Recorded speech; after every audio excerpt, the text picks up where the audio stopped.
hope you're at least okay. Today is a Thursday. I had to think about it. Holy shit, I'm so tired. I'm not even that tired, actually.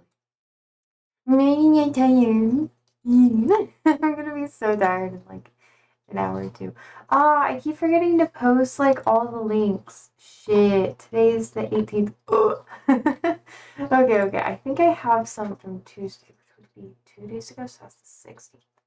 So that would be 9.16.25. 98. Holy shit. That's wrong. That ain't right. Sometimes I have the desire. What the fuck is this? Yeah, we were talking about movies. I did watch Jennifer's Body though.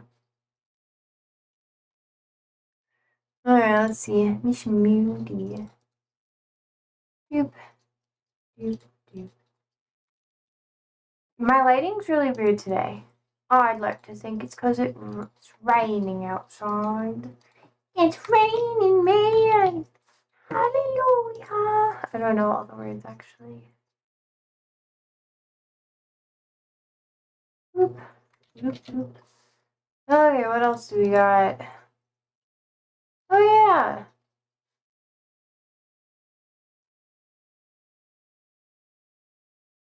Did I already share that one? Oh yeah, I did. Good. Good. Yeah, we also talked about. Did you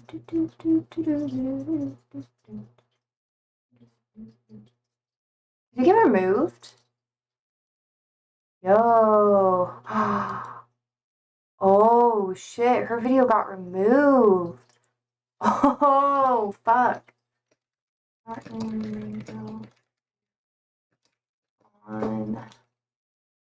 think it's like 764. Damn, I wonder why.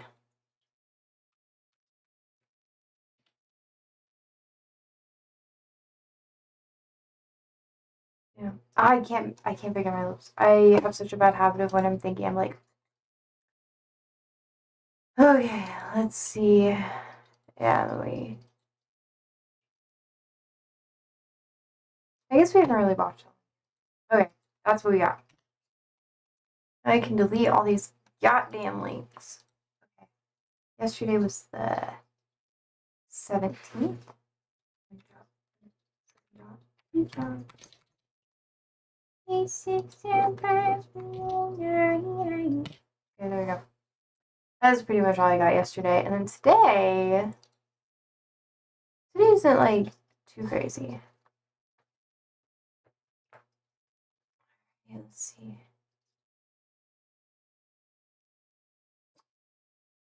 Hear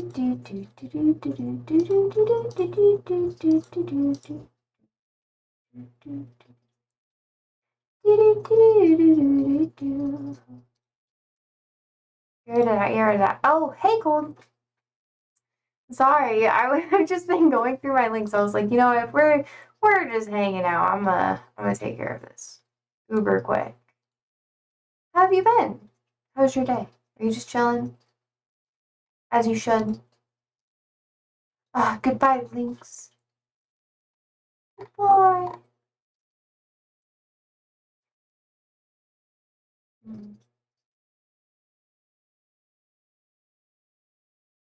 Okay. Oh, George is here. Hi, George. Hello. Okay, now I've been doing all the stuff I had to do. Well, since I almost left, thought you were ignoring me. No. No, I was just sometimes with Discord and stuff, I forget. This week has been absolutely insane. After this week, my life is gonna be so much easier. I have so much crazy shit happening. I still haven't messaged my workplace. I did email my other job though. I'm supposed to. No more procrastination, nation.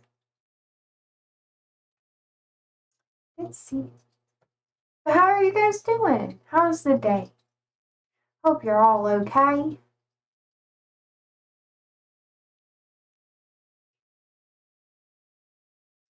Today I was, how do I put it?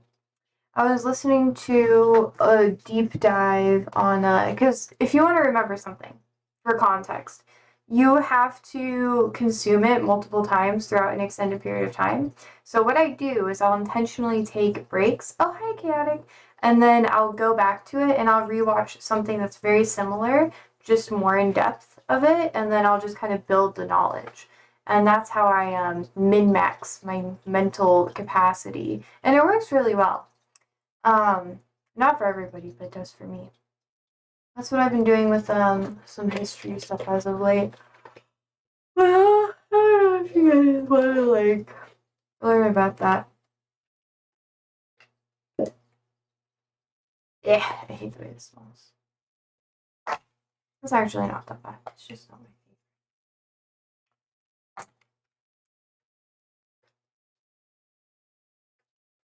How are you guys doing?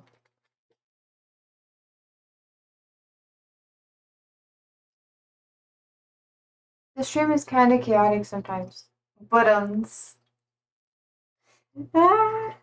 it's a good joke. It's a good joke. Proud of you for it. I am using some nail glue on my nail today because guess what I did? I accidentally messed up my hand, like pretty bad. It's not actually that bad. Otherwise I'd be like at the doctor / like hospital or whatever. But long story short, I fucked up my hand with a box cutter. So I like stabbed this finger, but you can't tell. And then this nail I broke. So I'm doing my nails again today. I'm not like trying to make them fancy. I'm just like fixing this. Mechanics says I'm doing okay. Just been pretty busy recently. I'm on the end of the semester. I got 3 exams next week. Also need to do 3 different homeworks. That's a-okay. You guys have priorities, so that's alright. How are we doing? I don't know. I would say I'm in a similar boat. I'm wrapping up a lot of like summer, spring projects, I guess, ish. Stuff I started a couple like years ago, and then now I feel like new beginnings. Fresh as a daisy. Not really. I'm still doing a lot of the same shit. It's also raining. I have a lot. We keep getting plants, y'all. It's like every time I feel remotely stressed or sad, I buy more plants. Or I get more plants from my job. And since I won't, like, I'm pretty much done there now, every time I go in, I'm like, and they're like, here's a little thing, and I'm like, ah! So I added another one to the collection. Oh, I'm sad. The signs of fall and winter are becoming obvious now. Oh, it starts sooner for you because you're in Canada. The leaves are all turned already? God, that's not me yet. It'll be soon. A lot of the oak trees in my neighborhood are going. And you've had frost? Ah! No! Stop! Stop! I'm going panic. Ah! I mean, did you have a good fall though? Was it pretty?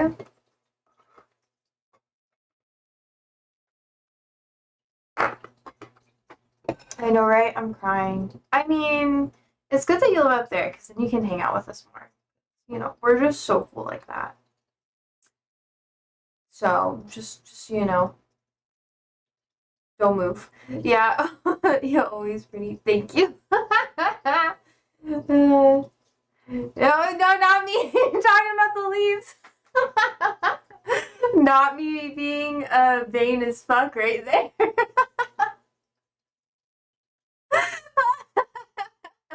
Okay, let's move on. That didn't happen. Okay. Anyways, a fall is beautiful. George said, yeah, please don't. Oh my god. George says, "Damn frost already. It was 82 today and sunny." Oh, today it was in the 70s. Only because it was rainy. Alright. I gotta do the thing. I gotta file my nails.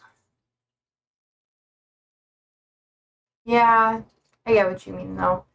You guys have fall so much earlier. Wait, so during Halloween, is it snowy normally for you? Like, is it gross?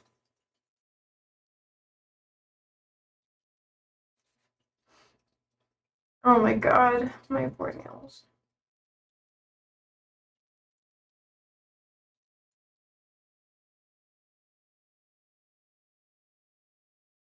I also got a chemical on my hand today, too. I just messed up my hands.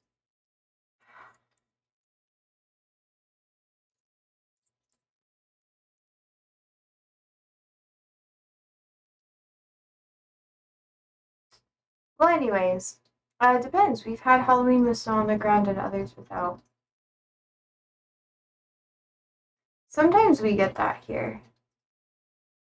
There's a girl who came in today and she was freaking out. She's like, "It shouldn't be fall yet. I'm getting old." And she was like 87. I was just sitting there and I was like, oh my gosh. She's like, "I've had 87 winters. I don't want another one." And I was like, please just move to Florida or something. Be a snowbird. Colt says, "By mid-November, there's always permanent snow, though." Oh, God. We usually, don't start getting snow until, like, December. That's when things start getting weird for us. And gross, too.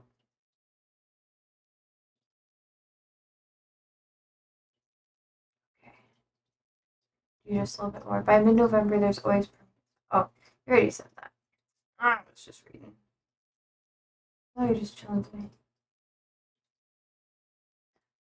I feel like every time. Oh, did I fuck it up already? Oh my god. Every time I wear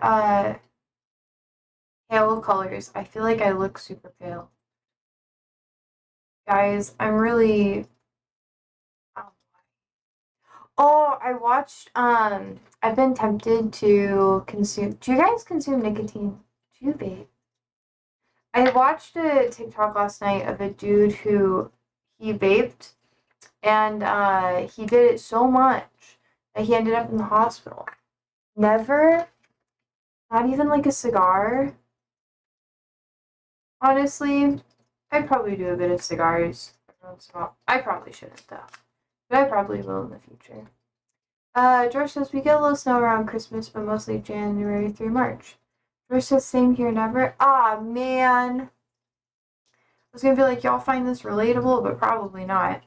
Sometimes I get like a horror thing. Like I'll be thinking about it. I'll be like, oh man, I could probably get a vape. The world's going to shit. I might as well just have like a little bit of nicotine to make myself feel better, right? And then it's like it happens every time, right? Every time I think of this, like something will pull up on my social media, I'll start like getting ads. It's like the universe knows. This is me being like crystal mommy shit, okay? Don't judge me. But it's like the universe knows that I'm like crazy or some shit. Or I'm like on that other shit. And it's like, you know what? We're gonna send you like anti-nicotine ads. We're gonna like show you videos of people that had their lungs collapse because of nicotine. This boy, he had his lungs collapse and then he was in the hospital and now he can't do like sports ride anymore. And I was like, no, thank you. And now the temptation's gone again. Oh, you did cigars at a party once? Never again? Smart. Smart. Honestly, very smart. Probably the better idea. Do not do it. Do not start. Do not pass go. Do not even try. I'm not going to talk about it too much. I just wanted to share that because do you guys ever have that sort of thing happen where you're just like, oh man, I should start doing this thing or whatever, and then you see it like all go to shit for someone and you're like, all right, that's a reminder why I shouldn't do this thing. Good reminder. It's so funny.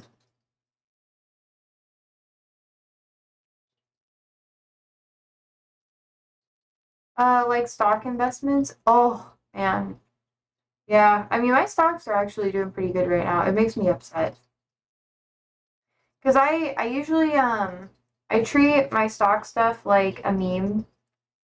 So I just kind of like good companies though, not super horrible ones. But yeah, stocks is not a super good investment for most people. I only have stocks because I had some a while ago and I forgot about it. And I just kind of leave them be. It's not like I have a ton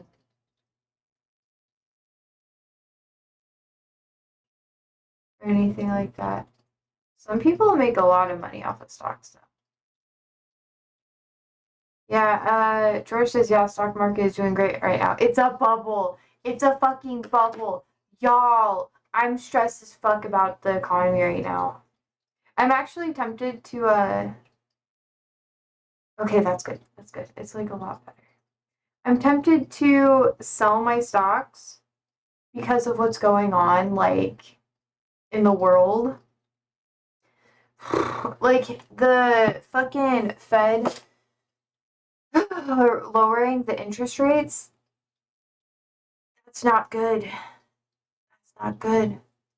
That's not good. That's not good. Mr. Meow says, what's going on?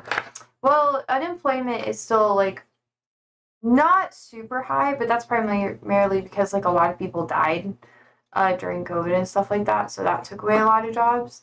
And there's lots of other conditions or whatever that influence that. But the job opportunity and the job market is like really, really bad here in America. So for a lot of people, it's really hard to find jobs. Like really, really hard to find jobs. So like for most people, they're having to do like gig work and gig economy stuff, which is honestly kind of what I do. But for me, it's more of a necessity because I'm in school. So I kind of like have to have my hours really flexible so I can take the classes I need to and go to seminars and do that sort of thing. George says Fed dropped it a quarter point, which is not very much. Yeah. Yeah, Mystery S says I was about to say you're a student, so you don't count. That's true. I do technically have a lot of jobs though, but I have to do gig work because of me being in school, so I can rotate everything out. Otherwise, I get cornered into stuff that I really shouldn't be doing, and I'm just like, fuck, fuck, fuck, fuck, fuck. And then, yeah, so having like a 9 to 5 right now would be really hard because I would have to take a lot of time off in order to do the things that I need to do. So I'm fucked there. But that gives me a lot of flexibility and freedom to do fun stuff like stream and that sort of thing and just cry because I don't get health insurance. I mean, I do have health insurance, but it's harder for it's like government health insurance. When you're a student, it's a little bit easier to get that. Not for long though. Who cares about the interest rate though? No, it is important because when people don't have a lot of flexibility to get other jobs and inflation is so high that the cost of living makes it so that the average person spends over half of their income on just rent alone, like not even utilities, that's really not good. Like, and this is all statistics that have been published by the Fed in the past, like, couple of years. So I'm just sourcing those right now, just so you guys know if you want to look deeper into it.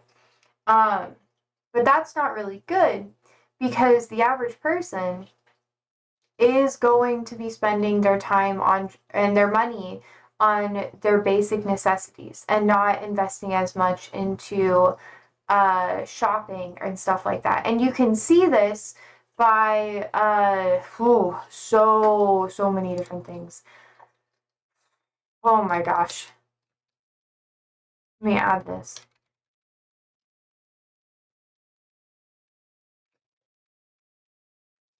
So you guys know about like the beauty economy. So people getting their nails done, getting their hair done at a salon, eyelash extensions, things like fillers and plastic surgery and all that sort of thing, and how lately people are not as invested in it. And also, people being very thin is becoming more popular. And that's something that happens during recessions or when people do not have access to funds, so they can just like buy things willy-nilly for themselves. The first thing to go for most people is cosmetic things, clothing, and hobbies and knickknacks. Well, I know you won't be contributing to that, Cold, but it's a very good recession indicator, right? So there are shops that sell, I don't know, they do like all these services for people, and they're not able to do stuff. Like people are starting to have to do things privately in their own homes so they can have things at a discounted rate so they can work with more people and more people will purchase stuff. Almost every successful person I know who's not, I even cut my own hair, so it's so easy to do. I do too. I cut my own hair, do my own nails, do like everything that I have to do for myself, which is why I can invest more money into different things that I have for myself because I do the fancier stuff all by myself, right? The average person doesn't have that skill set or the ability to do that. You know, Mr. Meow says, I paid $95 for a haircut. Oh, inflation. Holy fuck. Yeah, I have friends who are in the industry. So my friend, she's like, yeah, I'll like do a bleach and a tone and like we'll get your hair however you want. I'll like trim it up in two, all that stuff, and it'll just be $250, which is really good, mind you. $250 for a dye job on your hair, like lightening your hair and trimming it. That's really good. On average, how much she normally charges her clients is about $500. 500. It's insane. And for Mr. Meows, yeah, it's crazy too. That shit's insane. I didn't even get a cute girl to wash my hair. It was the barber who did it. Bro, chill. No, but I get what you mean. It's like, it's insanely expensive. Versus, damn, I got my hair cut last Thursday, $25. Yeah. I think it depends on where you go and where you're at. If you live in a bigger city, it's definitely going to be more expensive if you go in-house because they have to cover things like rent. They also have to cover like a house fee, depending on how it's set up. Sometimes salons or places like that, they work as a, not really a cooperative, but they all can pitch together and pay the rent with one another. But usually there is someone who manages the place and they rent out stalls to different workers in the area. So they have to pay in every day to be there. And if they don't have people filling in their seats, they're not making enough money and then they lose their position in the salon. Or whatever it is. Whatever you guys want to call it. But yeah, so usually those salons right now are going to be a bit pricier. But if you go to, oh, but hold on, what were you saying about the interest rate? Oh, so the interest rate lowering isn't necessarily good for the average person for a lot of reasons. This is kind of like, I don't know if you guys know, but I really like economics because when you grow up poor, it's really important to understand how the economy works, right? And grew up in lots of like business infrastructure stuff. But having a lower interest rate when the average cost of living is so high that the regular consumer cannot afford those goods or services that interest rate would apply to is not good. So it being half a point lower or whatever, that's quite a bit when it comes to any interest rate. That's still a big jump. Like a lot of people say it's not, but it really is a big jump. And the reason why it is so impactful or meaningful is because anyone who's below upper middle class, so I'm talking making $150,000 a year, they won't be able to realistically afford that. So it's just another advantage for the upper classes of society. Whereas if inflation or if what people were getting paid has raised like a lot higher and people were able to, I don't know, make rent like 35-45% of their average like take home pay, like what they, you know, take out of their budget, then the average person would be able to take advantage of that. That would be more of a climate like what we saw in the 70s before the recession that happened in the 80s, which that's what a lot of people took advantage of. Like that's really big in our economy. Um, yeah, so this is like a really big deal. I don't see a lot of people talking about it, but it is a big deal. And I think more people are focused on the freedom of speech stuff, which we've already talked about. But yeah, Mr. Meow says, I do hope you get to watch the macroeconomics interview I mentioned before. No, I haven't. You have to send it to me again. I know it was like with Tucker Carlson. Oh, Tucker Carlson or whatever is starting to go against like MAGA more and more, and it's very surprising. George says it needs to be at least half a point to make a big difference on mortgage rates. A quarter will help a little though. Yeah, but it making a big difference on mortgage rates doesn't really help anything when the average person is barely making enough to pay for rent. And the qualifications for getting a mortgage nowadays is getting more and more difficult too.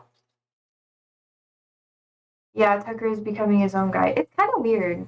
Like him and Candace Owens, I usually don't talk about like political commentators and stuff. He'll probably get canceled. Man's already canceled.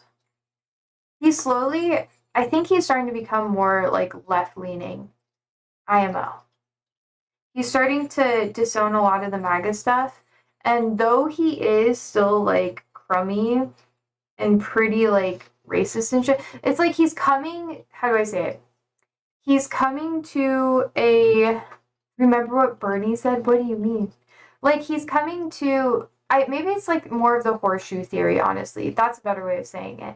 Like he's so conservative that he's like coming around to more like like you're just kind of meeting together. Stuff's crazy. What do you mean what Bernie said?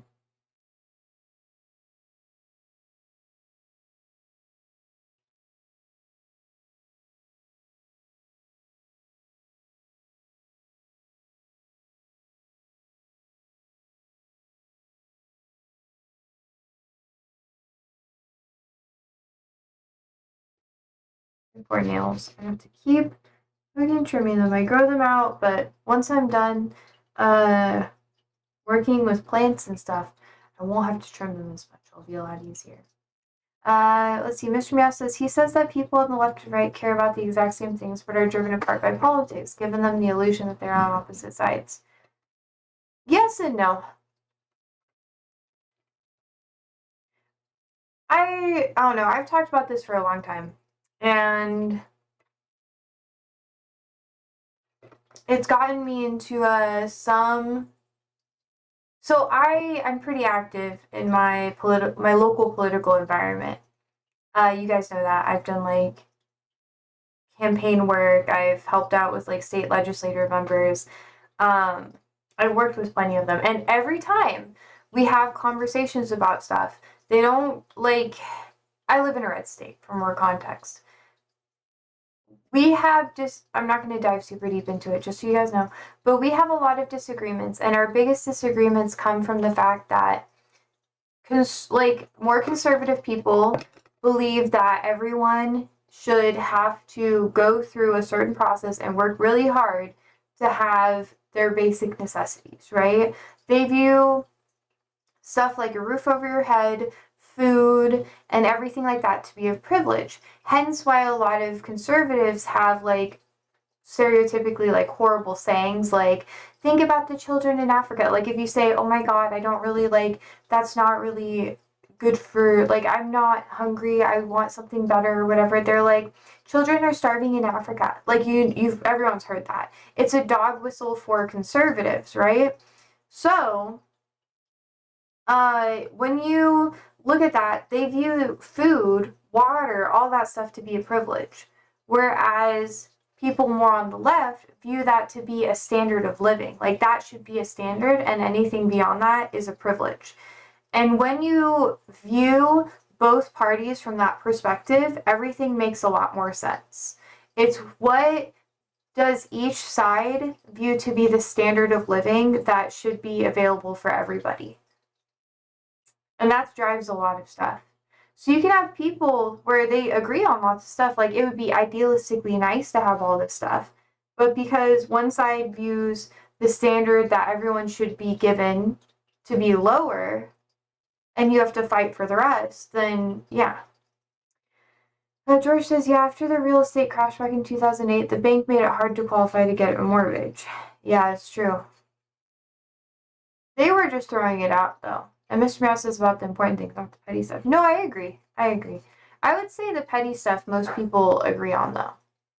Like, people are like, yeah, everyone deserves a place to call their home. But who deems a home to be a privilege and who doesn't, you know?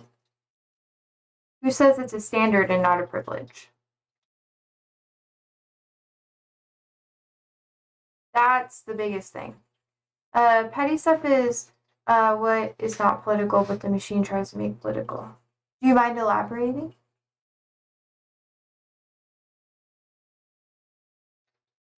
Do you mind explaining a little bit more? Also, there's an ad.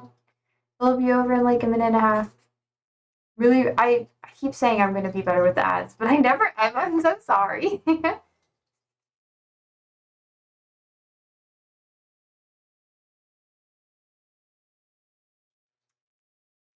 Yeah. No, they made it really hard for people to get mortgages because beforehand, I watched a really good video about this a while back, but basically, we can watch it if you guys want to. The history of like why '08 was like so bad or whatever. But they were handing out mortgages to everybody, and by the time people had to pay stuff back for their mortgages because they're handing it out like if someone was like, "Hey, I need a loan so I could pay like rent for my apartment or whatever," they'd be like, "We'll do you one better. How about we give you a loan to the point where you could buy your own house?" And people would be like, "That's really cool," but they didn't have the means to pay back the loans at a good time. And because of that, it caused like this bubble because people could not, they were taking a lot of money out of the banks and out of these different lenders, but they couldn't put it back in. So the government had to like bail them out and stuff like that. And Mr. Meow says religion, family values, firearms, police, taxes, etc. That goes like back to what I was saying. It's like the whole difference is what is the standard for people to have. Like people make it out to be like, oh, this super complicated thing. And it's not. It's just fucking bullshit. It's literally what do you believe should be the standard for people to have? Do you think healthcare is a standard? Yes or no? Which one under the other? Do you think that firearms are a standard for you to have? Yes or no? It's all going back to that. Remember a while back when they made haircuts political? I feel like they still are kind of political. But can you explain?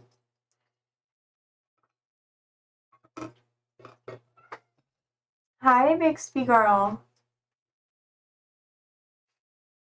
Bye, Ollie. I love my dogs. Do you see her? Oh, wait. I think she's. Oh, you're right next to me. Hello. Yeah, they make. I mean, everything is technically political.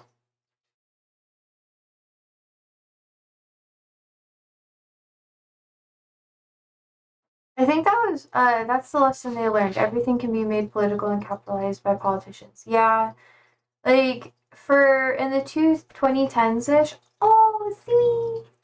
Oh, he's so cute. Oh, and there's the big sweet. I love them. I'm so sorry. They're so distracting for me.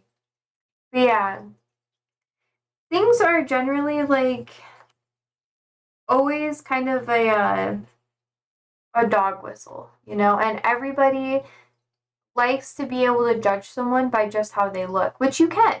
Like, you can, for a lot of people, you can see if they smoke a lot of weed just by how their face looks.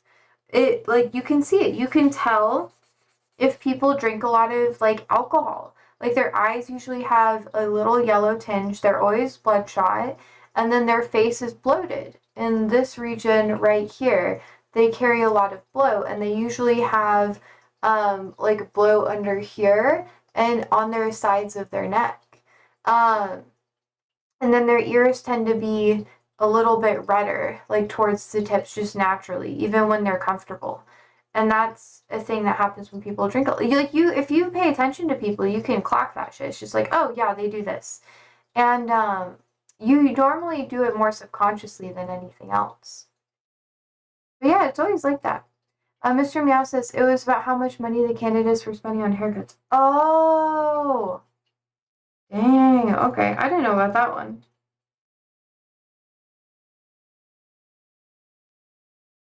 Oh, that's true.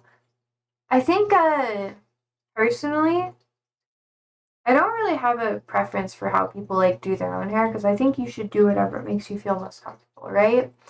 But, you know, yeah. Yeah, you never heard about the haircut thing. Yeah, I didn't really either. Wait, who were they upset with, Mr. Meows? It literally doesn't matter. I'm curious though. It was a while back. Wait, who was this supposed to be? Because everything's kind of flip flopped, if you guys haven't noticed. Like, a lot of the conservatives are dressing to be a lot more like, I mean, the girls still have like the blonde hair. They try to look more youthful. What's it called? Ah, it's so fucking funny. I feel so bad.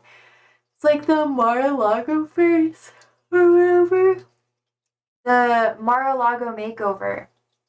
That's what they call it, where the girlies get like lip fillers and injections, like fillers all over their face. And they always have their eyelash extensions sometimes. And then their hair is usually like bleach blonde. It's so funny. I would like show a video about it, but then we're kind of like being mean to people. Don't get me started on that. No, I want to get started on it. It's so good. But it's a recession indicator, yo. It is a recession indicator that most people can't afford to do what they want to do with their hair, which also is really hard because people associate a lot of their self esteem with their looks. Believe it or not, you see yourself every day. So, how you dress yourself and how you make yourself appear to the world is very, it's like a dog whistle for who you are as a person. That's why it's fun if you go into like different I don't know. I don't know. It's fun to like play dress up for different things. But it's also really good to have your own sense of style because then you attract the people who are more like you and repel the people who aren't.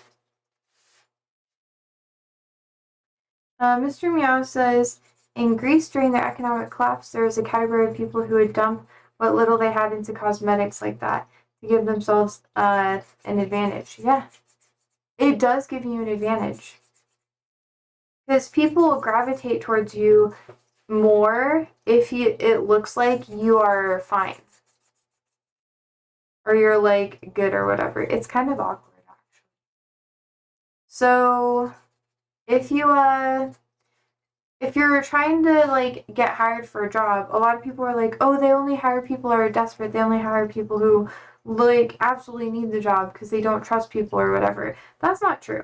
You have to like dress up, not even dress up, but look presentable enough and attractive enough that they'll be like, "Oh yeah, you know, you'd probably be a good fit," but also be not intimidating, which can be hard. And same for men too. Like you don't want to be like dressing too insanely good or all the time. Like right now, people wearing like vintage clothing is becoming more popular. You're seeing more people wear stuff like older things, more eclectic things, things that are very like they wouldn't it's not one kind of set piece that people wear, it's a huge variety of things. They're taking gold and silver jewelry and mixing it together. That's also a recession indicator. There's so many things that go into it. So many things. And this isn't just me like talking out of my ass. Like it's literally true. You can watch it all online. It starts with like sex workers, honestly. Like uh just see what how they're dressing and stuff, and then you'll be able to clock how the economy is doing and where it's going next.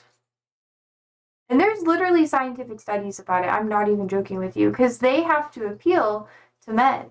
And that's what a lot of women who, are male focused, they kind of follow the same standards that are set by those women too.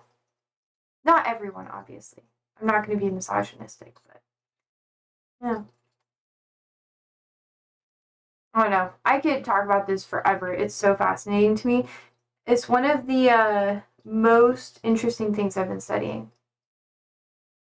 Daria says, Josie, can you stream earlier, please? Us Euro Kings have bedtimes. Yes, I'm working on it. I'm working on it.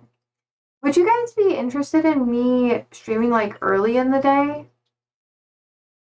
Like around, I know I probably still stream later in the evening, but what about like early afternoon?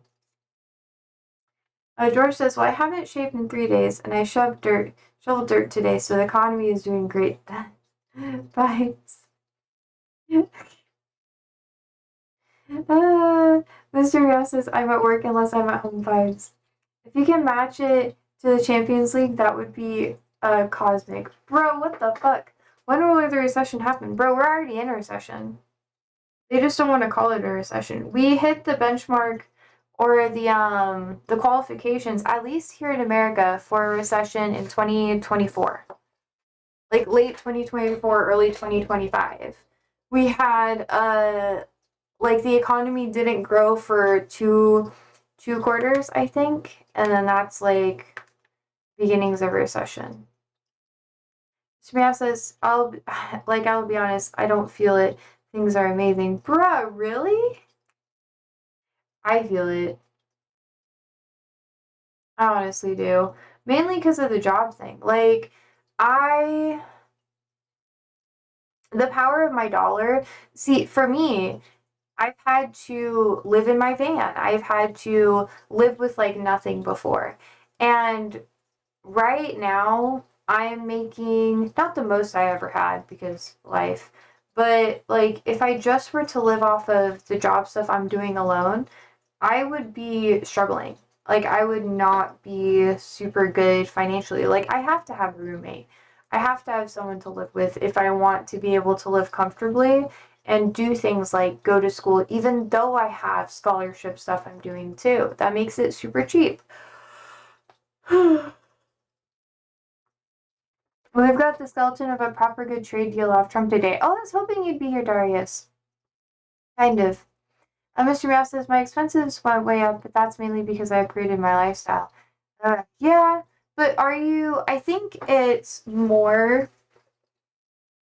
expensive for people who have, like, dependents. Yeah. I know, I was wondering what he was meaning, too.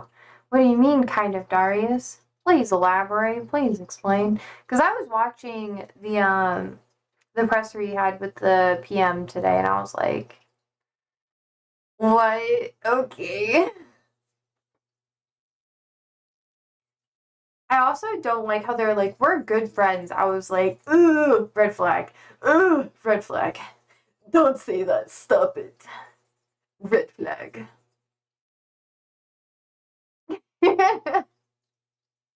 I can't help it because it is a red flag. I'm just like, yo. Oh, wait, yeah, you said Champions League.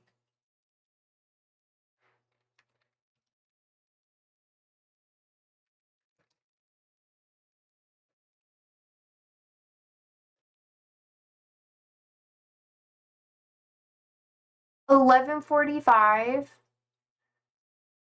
to 1 p.m. and 1 p.m. I mean, I might be able to for some days, but that'd be hard for me. That's like I'm almost always working or doing something at those times, but that'll probably change in the next couple of weeks. I've been thinking about streaming earlier. I'm sorry.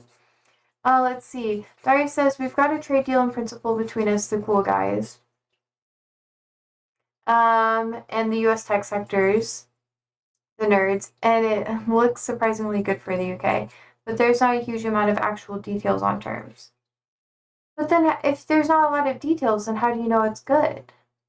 Like I know, because I was watching you know how you have like your commons meetings or whatever, where different people talk to like the lady who's like in charge of everybody, and then she gets to do it after the Champions League. So like 2 p.m.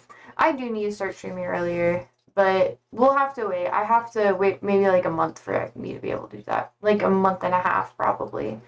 Um, that's a good idea. But yeah. I was watching your commons meetings and stuff like that for the past like month to prep for Trump going there. And in my opinion, I've noticed that a lot of people are really mad about how it feels like everyone is succumbing to what Trump has going on, you know? Like they're just basically agreeing to it, and people are pissed about it. I was also watching the UN, not the UN, but the EU hold meetings. I think that was last week, talking about what to do about Ukraine and what happened in Poland.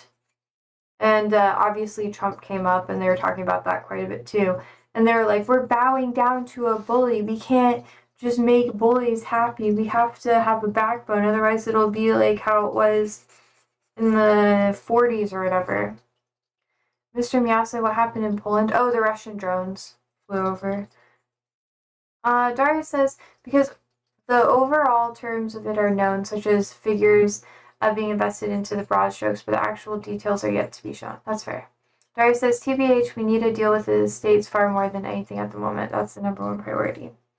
Yeah, and that's what the leader of the Commons said. She was like, we have to do it. And that's also what was discussed at the EU meeting. So I remember that they were trying to talk to the person in charge. I don't remember what their actual name is, and he was really fucking pissy about it. And he was like, he or she, I can't remember, but they were like, I remember because I was like taking notes. Let me like look at my notes.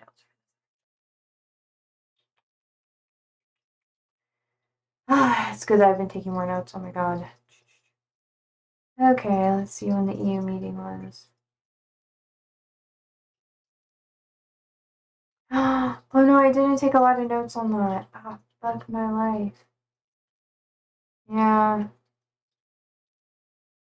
Okay, but long story short, they're basically talking about how, let me condense this down.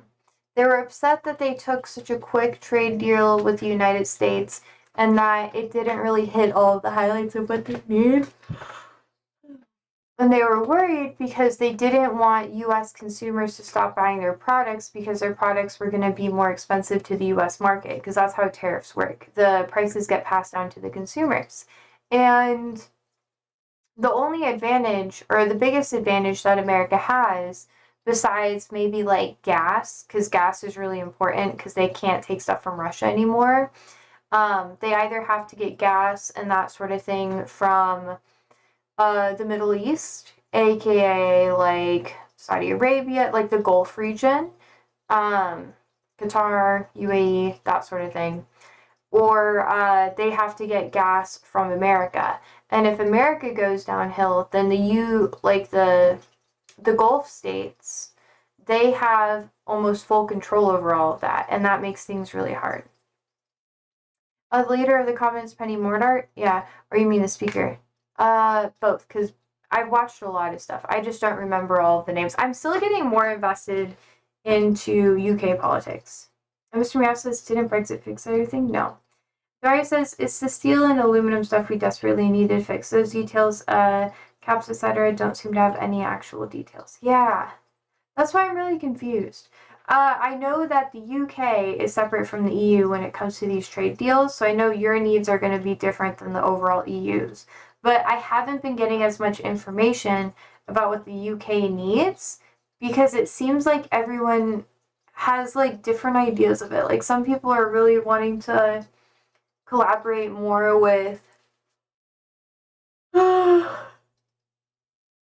places like China or different countries in the EU, but the EU is still bitter about Brexit, so they're not going to get a super good deal on that, from my understanding.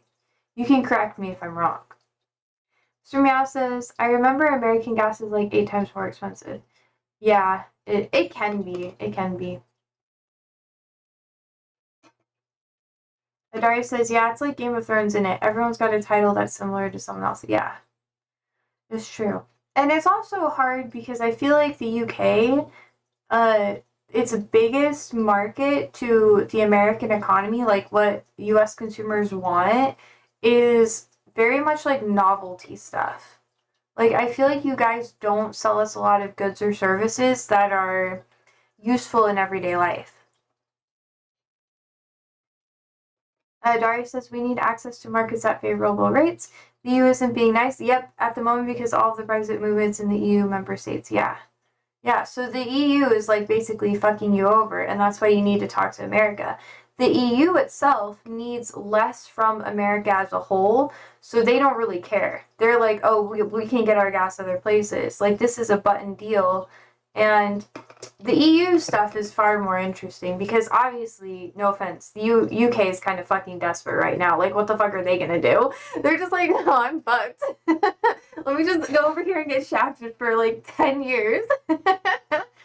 Mr. Meow says, what's the situation in the UK at the moment? Like, seriously, because I talked to streamers from the UK, they're not doing well, but most people on Twitch are not doing well. It's that type of demographic, yeah. Dory says, the UK is very important to the States, mainly as the pound acts as a buffer of the Eurozone. That's true. That's true, especially since the UK has been getting more and more conservative. Like, Trump is just like, ugh, I love that shit. And the UK is fucked at the moment. For sure it is, yeah. The EU is a lot more stable because they have better relations with other nations that have lots of assets, like China, as well as the Gulf states. Whereas the UK does not have a really good history with the Gulf states. The EU isn't that much better, but at least more members of the EU are willing to acknowledge like the genocide that's happening in Gaza. Even though the EU has had, a lot of the states have had a lot of issues with colonialization in that area, the UK was the worst. Like, the worst in the Gulf region. I mean, besides, like, you know, what's that country called? Ah, man. My brain is, like, melting. Portugal. Darius said, oh, wait. Mr. Meow says, I just ordered something from the UK. It was super expensive. Yeah. Yeah, it was. Darius says, but it's not unsalvageable, and these trade deals are how we get a stronger economy back.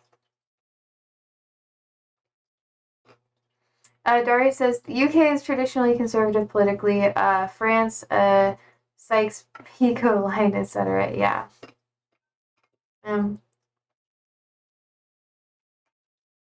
France has, like, a very big divide. Some of them are more conservative, and the other ones are, like, very, very much, like, left-leaning.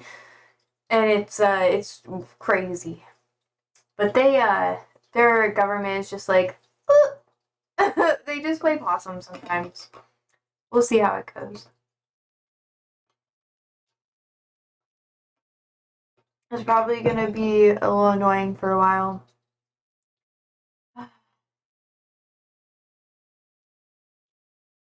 Oh, my internet was like, Daria says, It's not a turn out the lights time for the UK, but we need sensible leadership focused on economic growth and controlling inflation. But in my IMO, you're not going to get that until you make better friends with either Canada or the rest of the EU. Because America's not going to be super helpful. Because America's unreliable. America's like a band-aid fix, you know? If the markets react well to tomorrow, it's good. Oh no. IMO.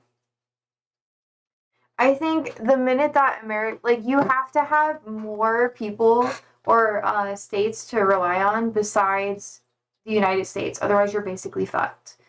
And you can't rely on Russia because, one, there's a lot of different countries between the UK and Russia. Like, it's hard to, like, have trade there in the first place because to facilitate that is going to be next to impossible or very, very difficult. And then if you guys want, like basically you have to be really close to China. But then that's really hard because, like, America, it's easy because we can just, you know, we're the Pacific. It makes just easy access. Oh my gosh. Like, it's easier for other countries in Europe too because a lot of the Eastern or West Asian countries are very friendly with, like, not super friendly, don't get me wrong. Like, I understand it's complicated as fuck. But they're willing to allow, like, transport of goods into Europe very easily. But because the UK is, like, not super close with the EU anymore, you're kind of screwed. To be fair, I don't think the UK ever relied on Russia. That's true. I agree with that one. And Daria says, if we get a good steel and aluminum deal, it means more investment from Europe as well as America. A good trade deal with America incentivizes Eurozone investments into the UK. I disagree because most countries in the EU are really, really trying to, like, take distance from America and become not necessarily more friendly with China, but usually, like, they're really wanting to become more self-sufficient as a unionization. So, like, with America's influence collapsing on the rest of the world, I personally see that the EU is starting to become like a nation of states, you know, like becoming more collaborative and having it be more important. Same with the Arab, like, nations. Like, they're all coming together and they're all starting to collaborate more than ever, especially with what's going on in Israel and how Israel fucking bombed Qatar. Like, that shit is insane. That shit's insane. They should have never done that because it's just unifying them more.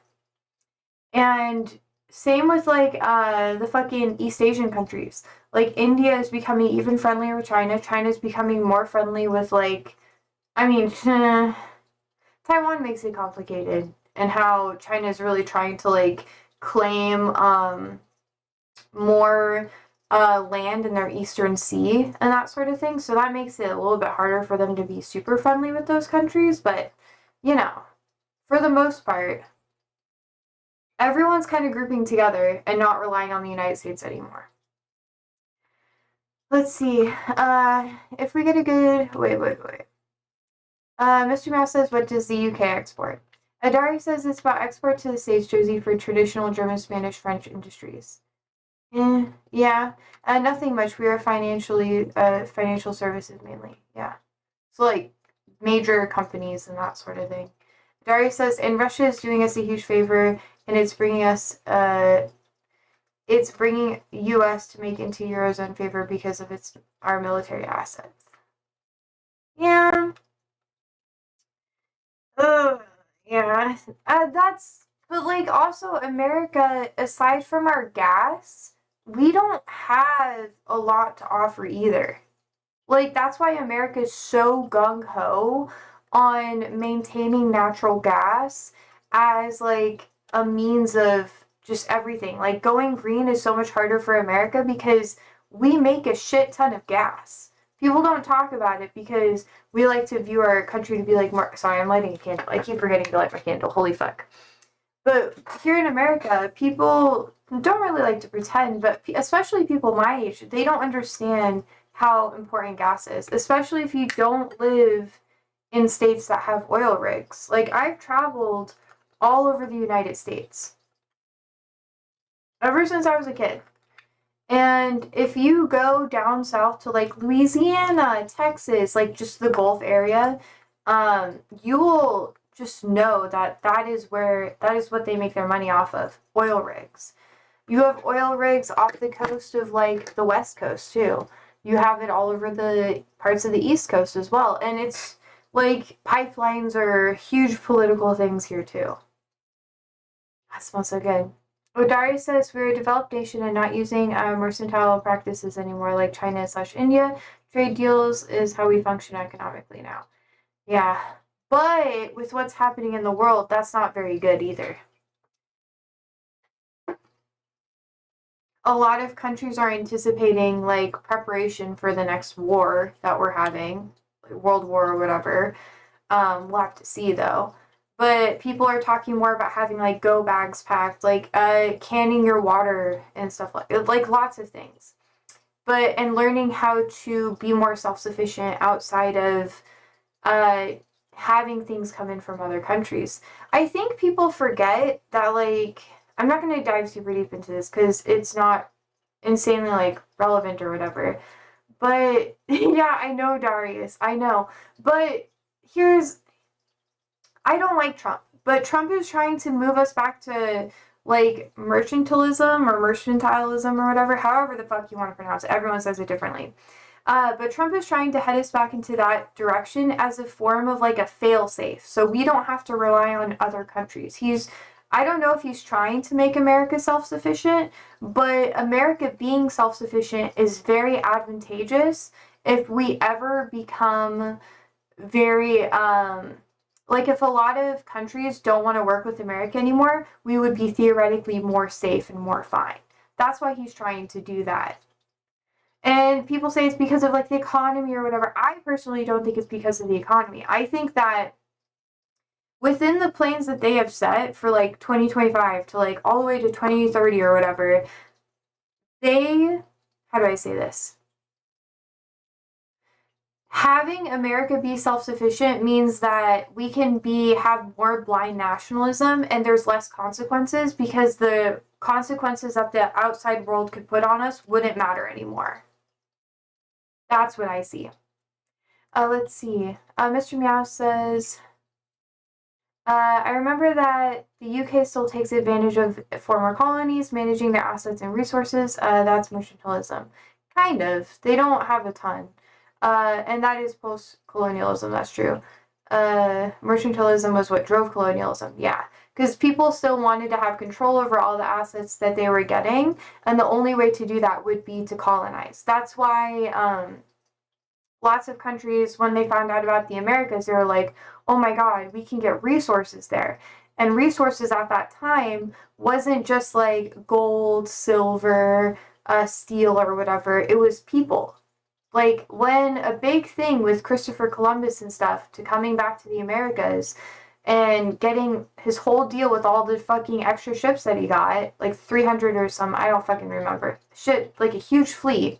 He got all of that so they could bring more slaves in. They wanted to colonize the Americas and use the existing people as slaves to help build things out. And then you had the slave trade and stuff, which replaced it, because obviously most of the natives fucking either died out or they fought back.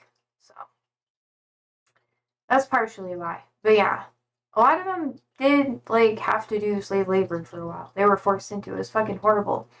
He sailed from the town I used to live in Spain. Oh, damn, Darius. Yeah. Mr. Meow says, I thought post-colonialism was the recovery from colonialism. One could argue that you never really, like, fully recover from colonialism. That's my personal perspective.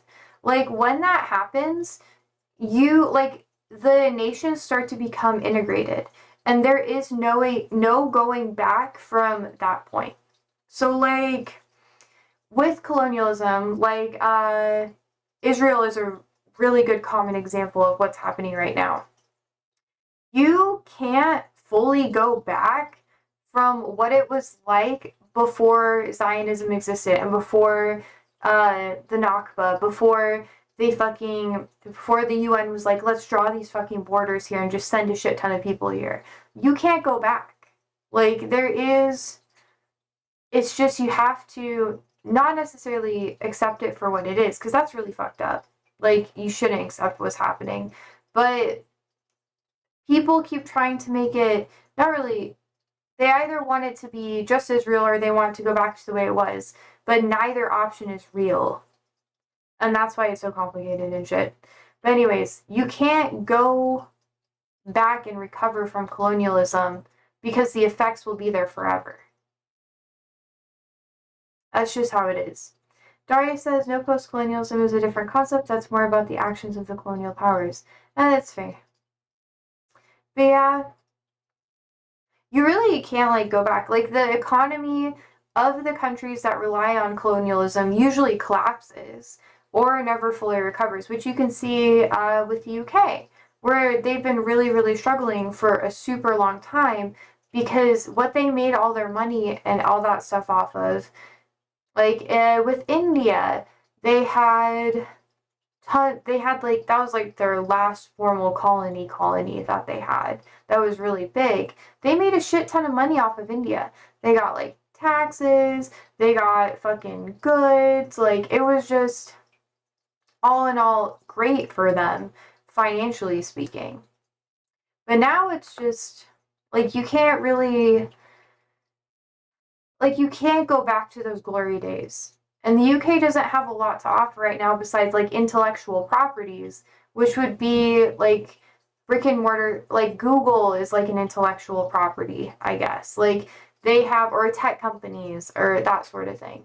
They can't really make their money off of fishing because everything's been overfished in their seas. They can't make a lot of money off of oil or anything like that because they don't have a lot, if any, of that. So they have to find something else to export, and the only thing they can really do is knowledge based. And that's not really sustainable in the long term because that's always constantly shifting, and every other country can catch up to that knowledge on their own. So staying ahead of the game there is really hard. And that's why America is like, fuck it, we're just gonna go back to like not the Iron Age, but we're gonna go back to like working, having iron plants and doing everything on our own because we can't keep up with technology because we just didn't prep for it. So we're kind of fucked. That was already planned out in the 80s. Like, we fucked ourselves over way back then. Even further back if you want to like go super far back. Like, you could go all the way back to Nixon, even pre-Nixon, with what happened in the 20s. Like, how we handled, uh, honestly, this is getting like super in the weeds of it, but how we handled the economic boom that happened in the 20s really set the standard for why America is so fucked right now. Because instead of investing things back more into like education and all that sort of thing, people were still freaking out about what happened with like left-leaning policies in World War One and shit, and they didn't want to invest their money into that, so they're like, fuck it. And then that's kind of when neoliberalism and capitalism really fucking took off. And because of that, America didn't invest any of its money into like actual important shit. They were just like, let's invest it on things that doesn't matter. But yeah, anyways, let's see. I'm going back to it. Mr. Mao says, I mean, it begins with independence, both from occupation, from the economic extortion. Daria says, a lot of it has to do with higher culture, i.e. emulating aspects of the colonial powers and holding them over the indigenous ones, language, and obviously the key one. True. The idea of post-colonial thought is that there are aspects which aren't independent and maintained. We just have soft power now in our history, language, and arts. True. Mr. Meow says, it's sustainable if you have one-sided trade policies, but one-sided trade policies don't last forever. Darius says, our economic powers is we look after others' money, which is slightly fucked by the fall of a few banks in the last 35 years. After the Suez crisis, we lost actual power, and now it's all influence.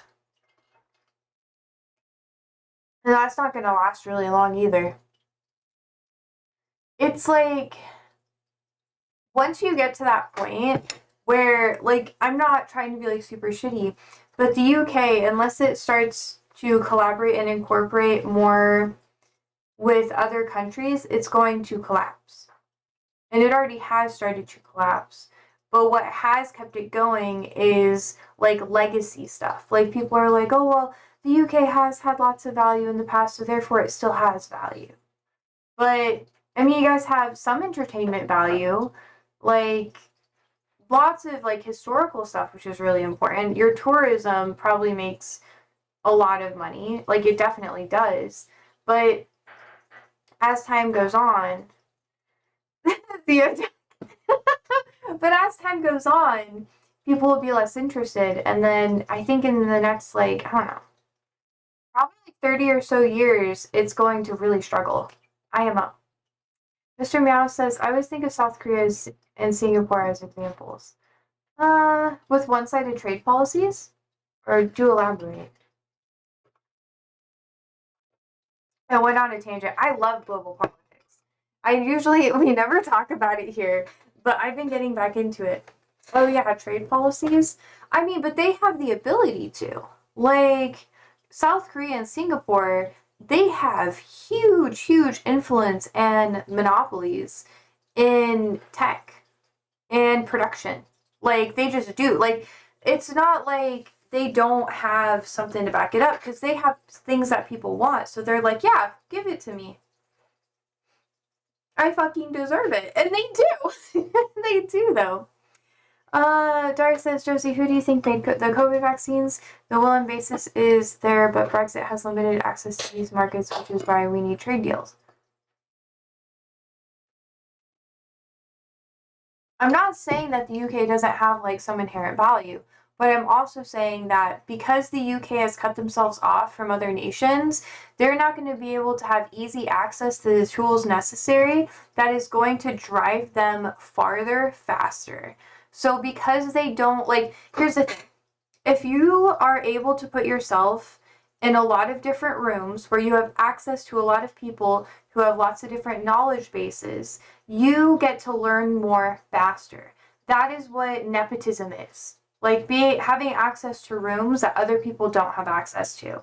And when you remove your access to those rooms, you have to like fight so much harder and do a lot more, like jump through so many more hoops just to get as far.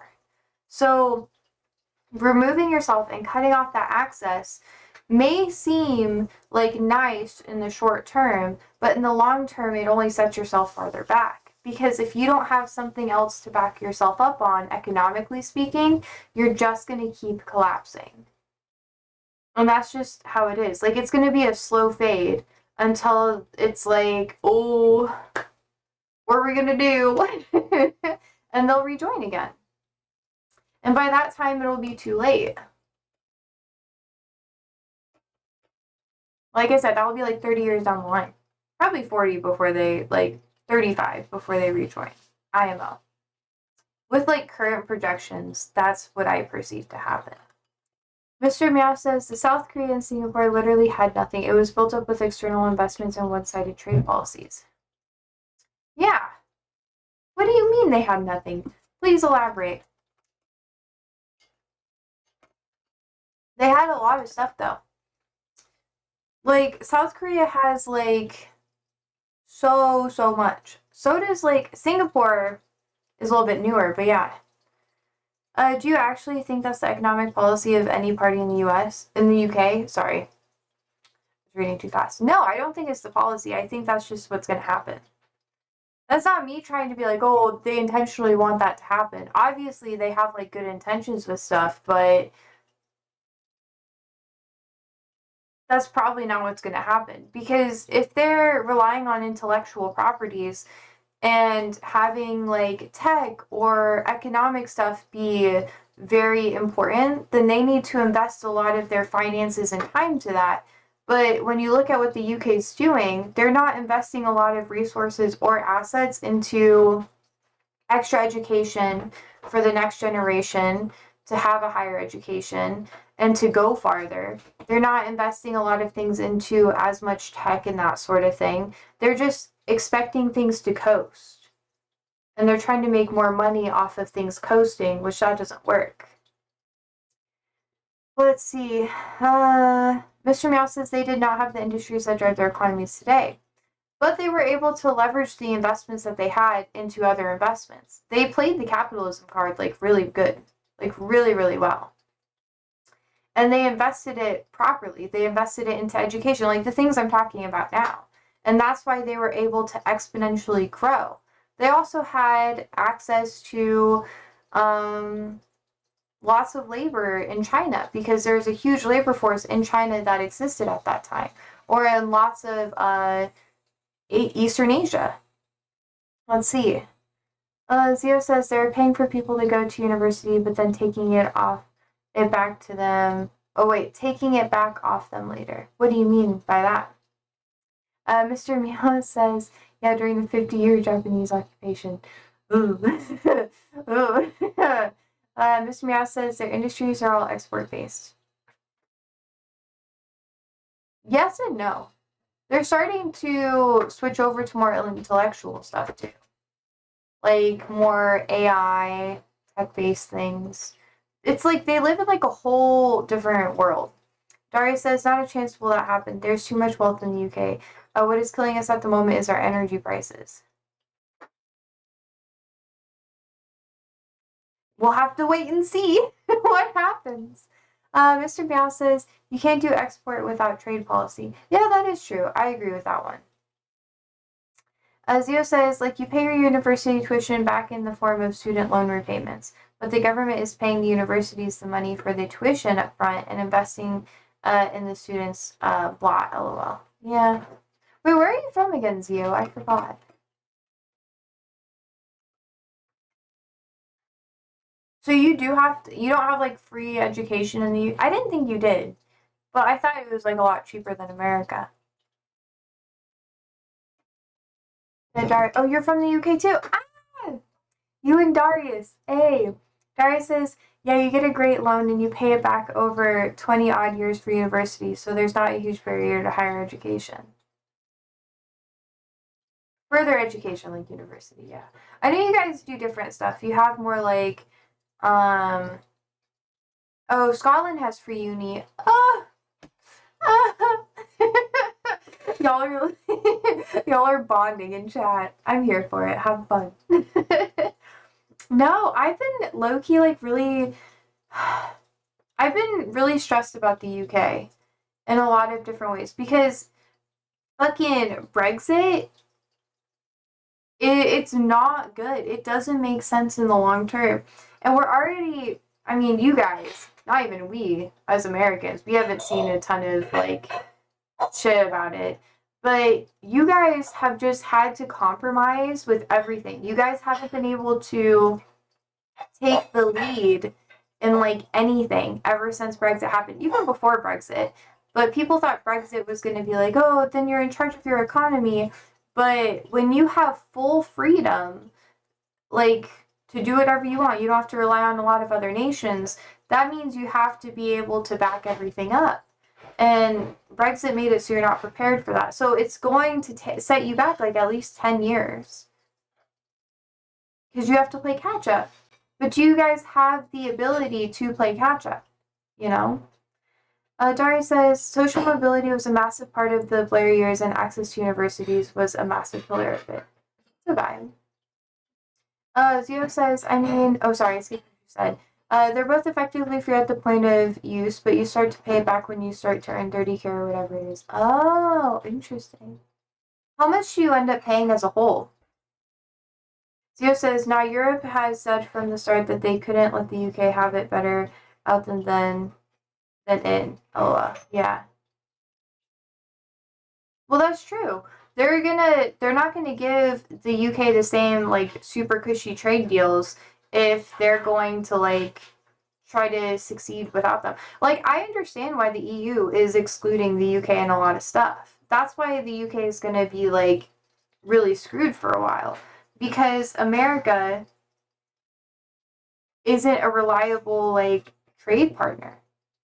IMO. Like America is not reliable enough with what we have going on. The EU knows that, but the UK is desperate, so they're just like, okay, okay, we'll take it. It'll just be buffer for now. Until we get our buddies back. We'll win them back over. We just gotta let it all blow over and they'll be good. Let bygones be bygones is the vibe. That's what I'm seeing that they're trying to do. Let's see. Daria says, it's the same idea in some ways as the National Health Service. You pay for it, but not directly. Okay, that makes sense. Mr. Meow says, by the way, 85% of SK GDP is controlled by less than 100 families. And that's basically, that's absolutely not capitalism. That's true. South Korea has a very, very complicated, like, economic distribution system. It kind of, I know it's not like the caste system, but it reminds me of it a little bit, where like certain families have like a ton of wealth and then it's very like not it is pretty class focused in South Korea, but there are certain things that are very accessible that we as Americans don't have access to, or Westerners, which is very interesting. But yeah, I have a lot to say on the subject, but I'll leave it alone. We should talk about it one day because I think South Korea is really interesting. There's lots of scandals. Like we're not going to dive super deep into it because we don't have time. But I remember that there was like that whole cult thing that happened there, which was absolutely insane with some of their leadership and the government takeover, and it's crazy.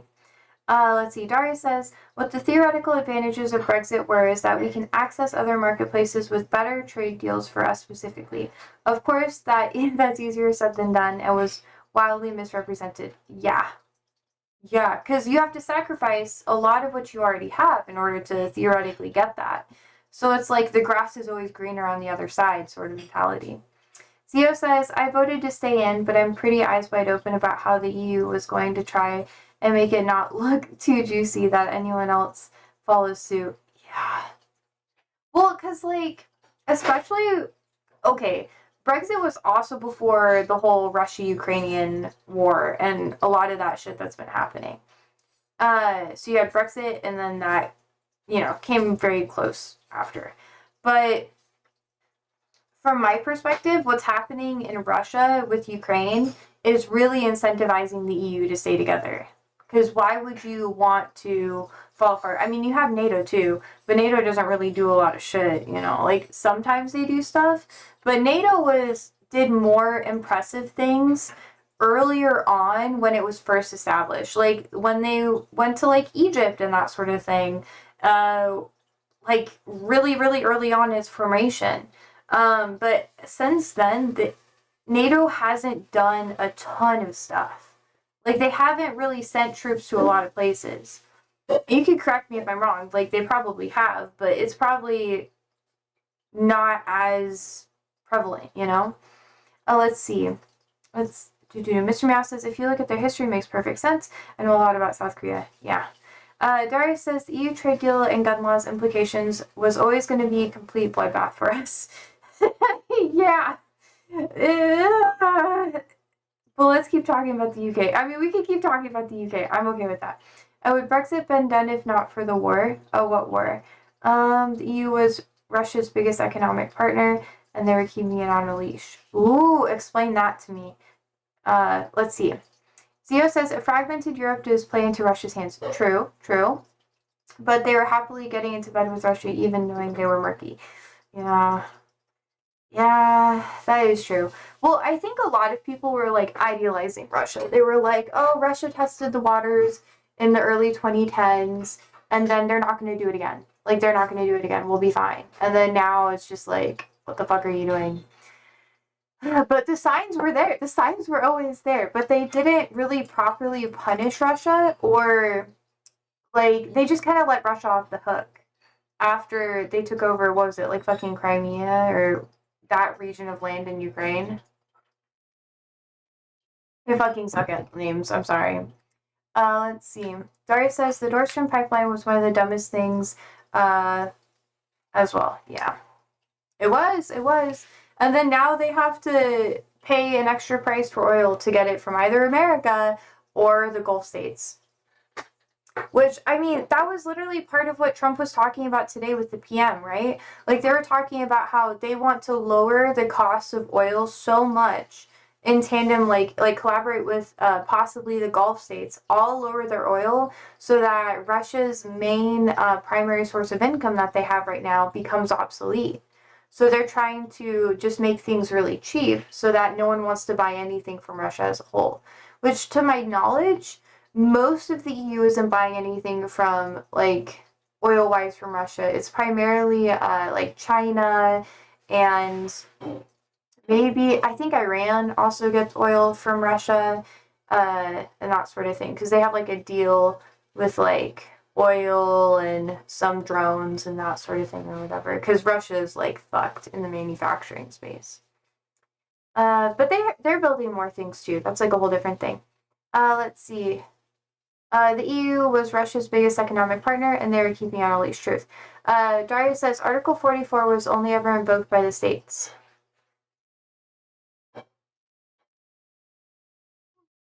Yeah, Mr. Meows, that's true. Mr. Meows, the epic. The epic. I never say that. Russia has a lot of EU trade deals that restricted their domestic industry. They imported airplanes, trains, and all things Russia has always manufactured. Oh, yeah, that is true. Yeah, and now they have to go to other countries, which is making things hard. Darius says an example of soft power is how the Russians use where are we? Our court systems. The oligarchs all brought London property because they trusted our legal processes to protect them from Putin. Ooh, that is true. And wasn't there a dude who like was assassinated by Putin in the UK too? Mr. Meow says this is why Ukraine and the EU makes no sense. Yeah. I I don't know. I think they're trying to earn their way, at least now they're trying to earn their way into the EU, but with what's going on with Russia, I don't know if they're gonna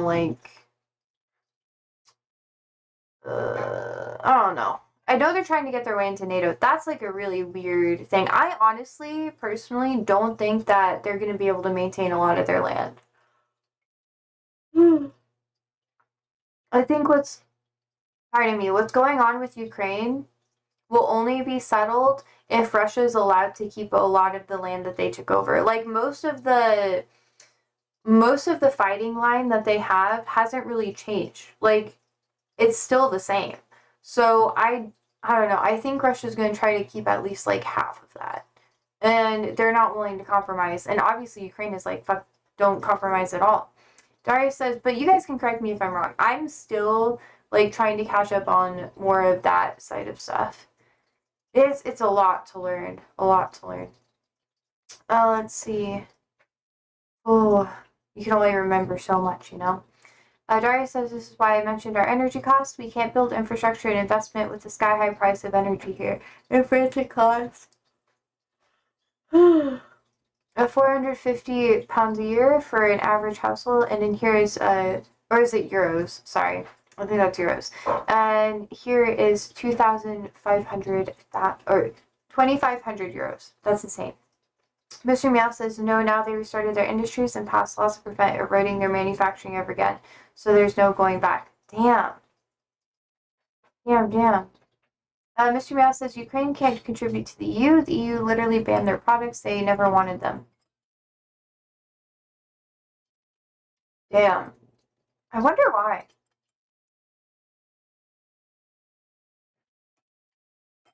I know they did the same with like a lot of Eastern European countries, or even like West Asian countries. It's ridiculous.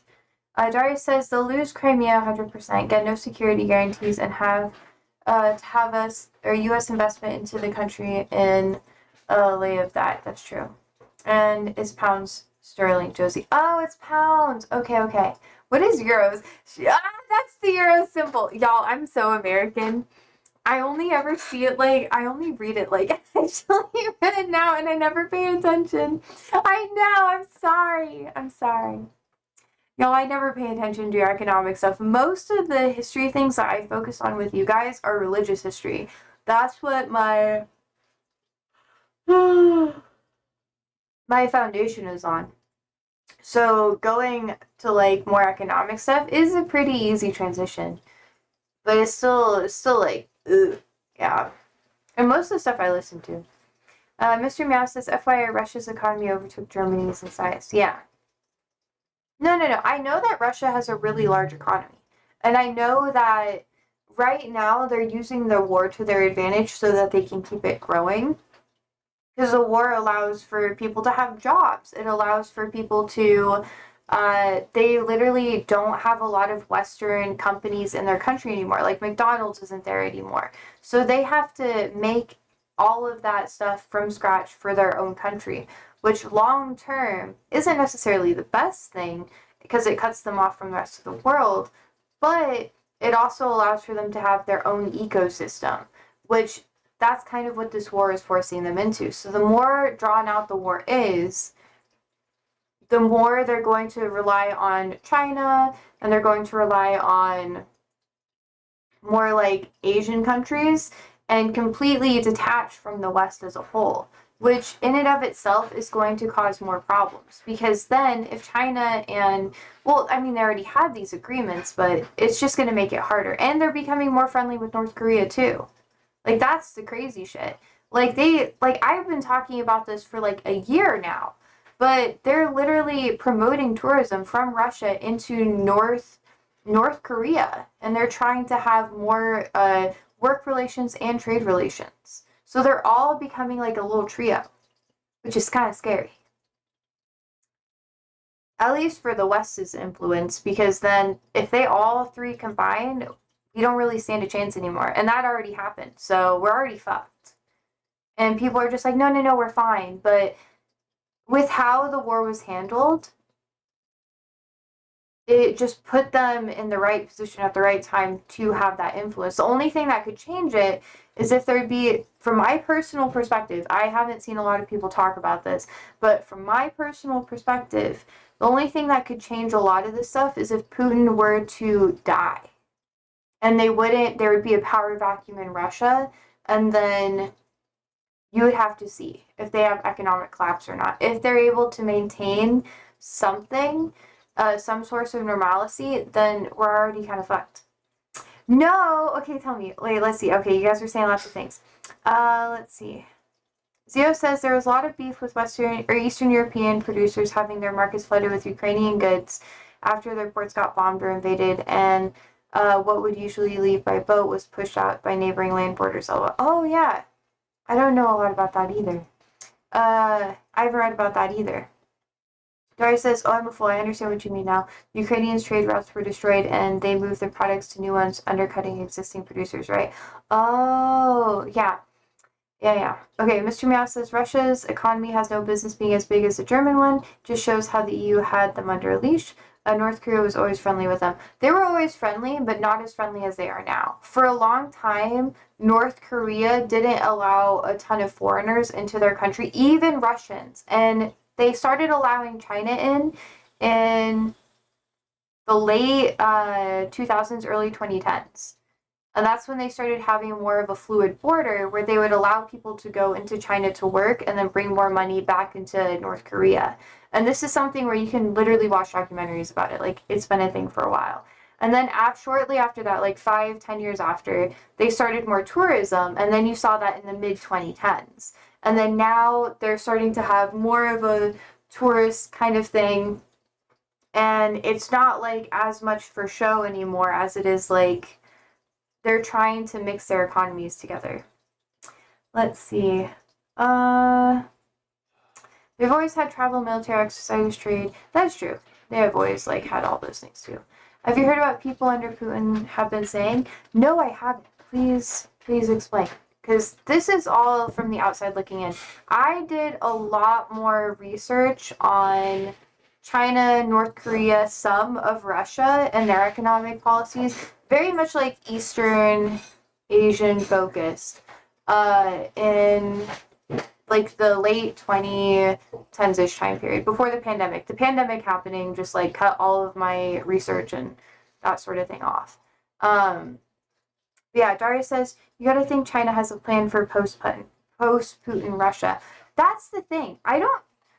If you guys remember that big military parade that China had, there was, okay. There was a whole thing. Trade, China, Putin, and me talking about living. Yeah, so they were literally, I mean, I don't like CNN, but this is a good link. This is the top one. But literally, Xi and Putin were talking about immortality in Mandarin, obviously. And I don't know. Sometimes I wish that I'm gonna like learn Mandarin instead of like Japanese. But so basically, what was said is, Xi was telling Putin earlier, people rarely live past 70, but these days 70 years is still a child. And Putin said, in a few years, with the development of biotechnology, human organs can be constantly transplanted so that people can live younger and younger and even become immortal. Xi then says the prediction is that this century humans may live to be 150 years old. Putin later confirmed to reporters that the two men had been discussing living to 150. Modern means of healing and medical means, all kinds of surgical means related to organ replacement. They all allow humanity to hope that active life will continue, not as it does today.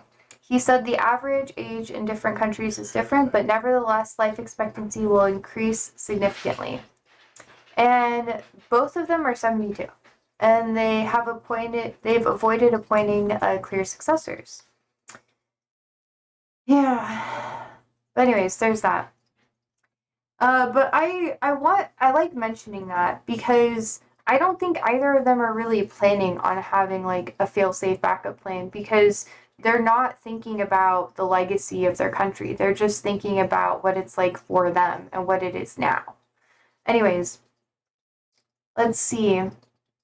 Have you seen the shocking hookup between Saudi Arabia and Pakistan? Blindsided the Indians and STBH. I'm not surprised at all.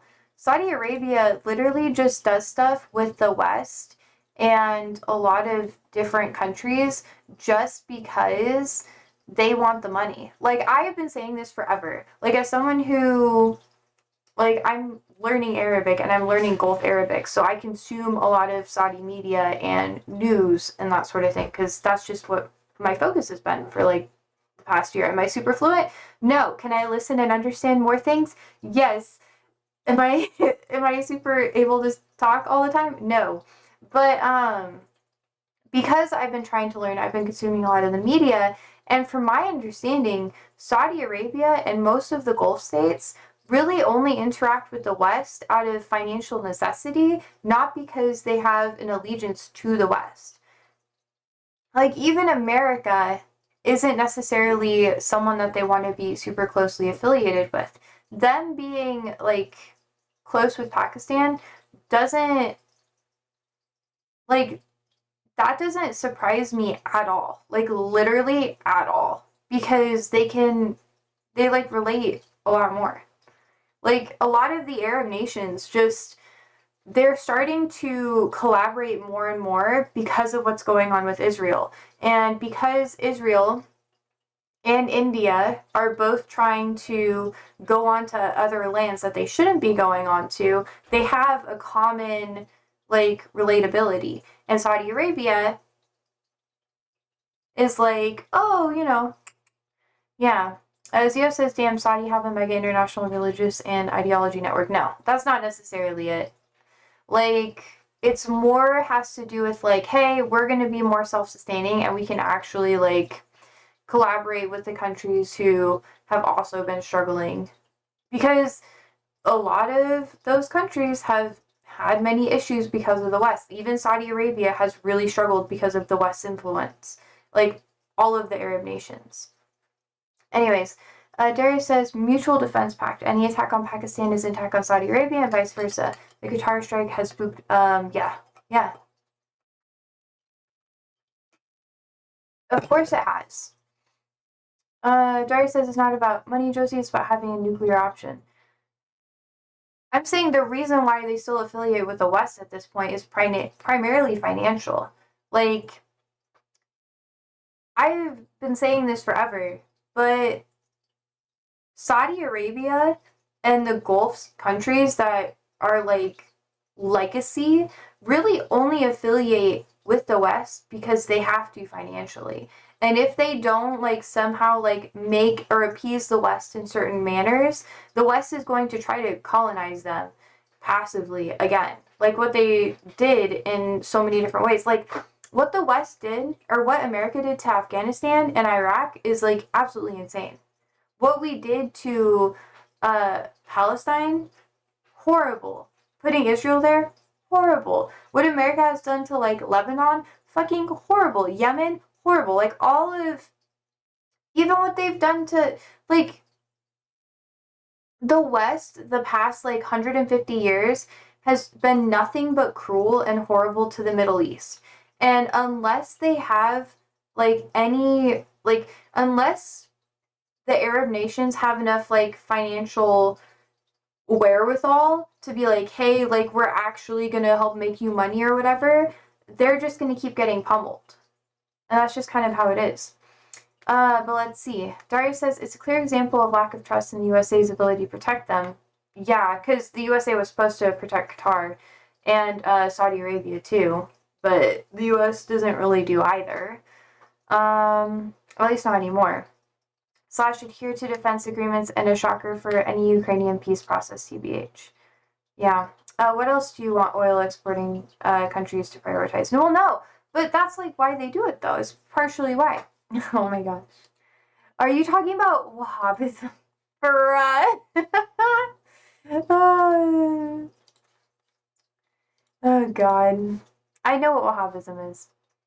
Yes, and I know.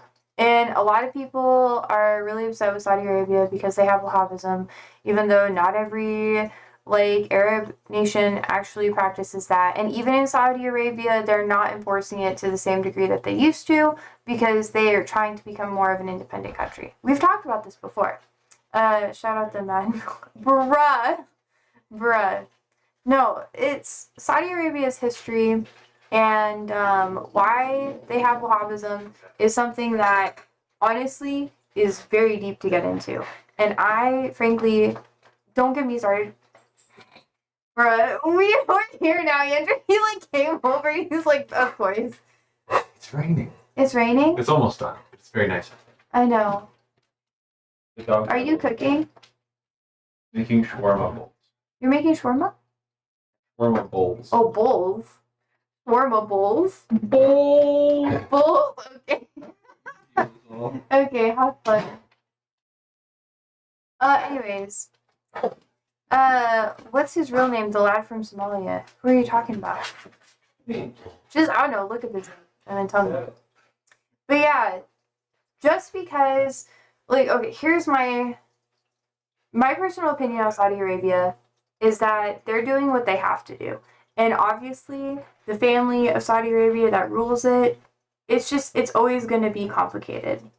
And yes, a lot of people, especially like people in the region, are really upset because they basically like fucking sold out to the West. AKA, they were like the first nation in the Gulf to like allow America to have a military airstrip, which was very taboo because of what they did with the Levantine region. Not necessarily, well, I guess America did help out with that too, but it's all a shit show. So a lot of countries viewed them to be traitors and sellouts and everything. And obviously they have Mecca and lots of other stuff too. But they're trying to have their own shit as well. And honestly, Muhammad ibn Abdullah Hassan, yeah, I know. Remember what happened in 2015? All I'm saying is that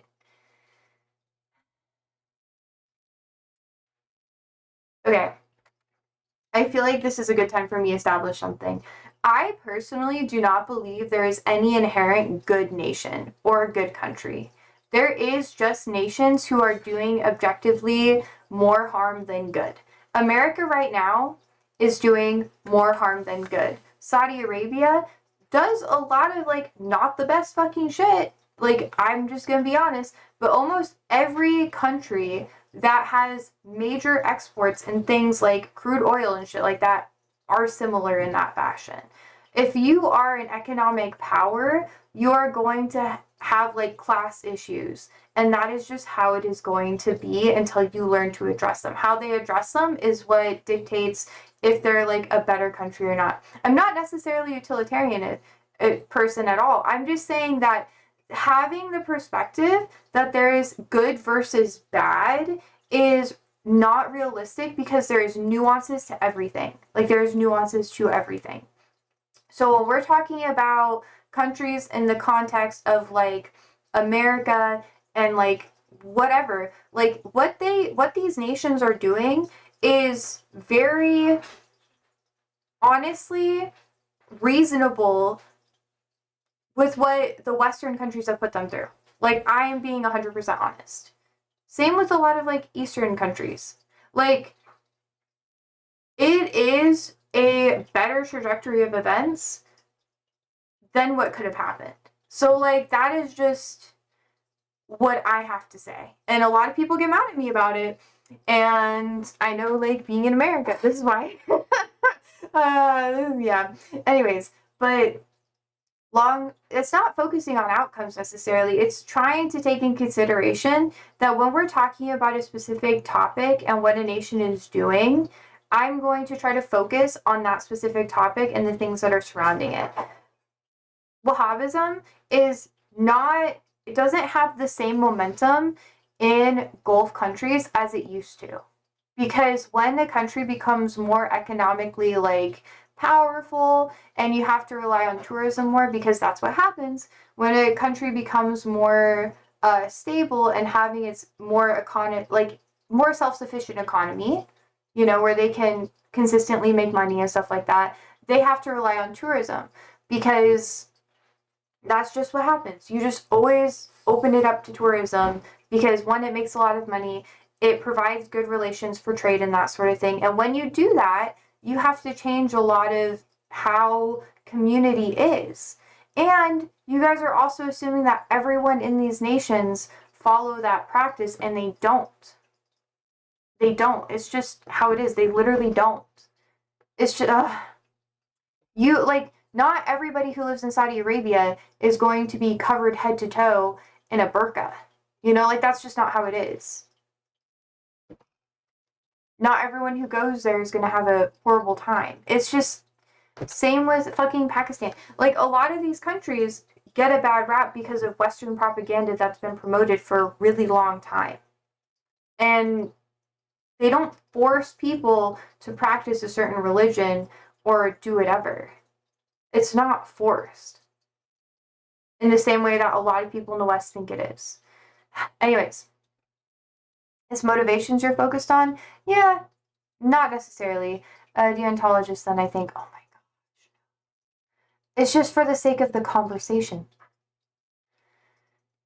I'm trying to say is that there's so many different nuances that is going to come in play when it happens. Like, when you're talking about relationships between lots of countries, there's so many different layers. There's so much different shit that gets involved in it.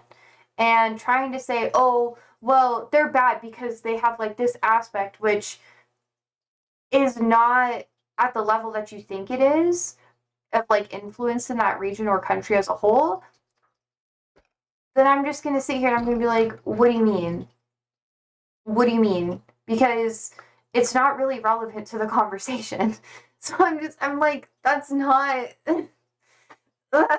Sia says, I mean, I heard about the driving thing, LOL, and the true, the smaller Gulf states have been a lot more open and Western friendly. Saudi Arabia is literally so much more Western friendly. Like, every time I get a Saudi in chat, or like a Gulf region like Arab in chat, we talk about the really cool architectural stuff that's going on. We talk about how they're expanding on tourism. We talk about how it is not at all what people in America think it is. Because we have a lot of propaganda here in the West towards Arab nations, and a lot of that has to do with Zionism. But that's a whole nother conversation. And honestly, there's way better content creators that you could learn all this shit about than me. Like, just for starters. But, like, this is like flashbacks from Nam. I feel like I'm arguing with my family right now. Anyways, these are like the same arguments I had with my family.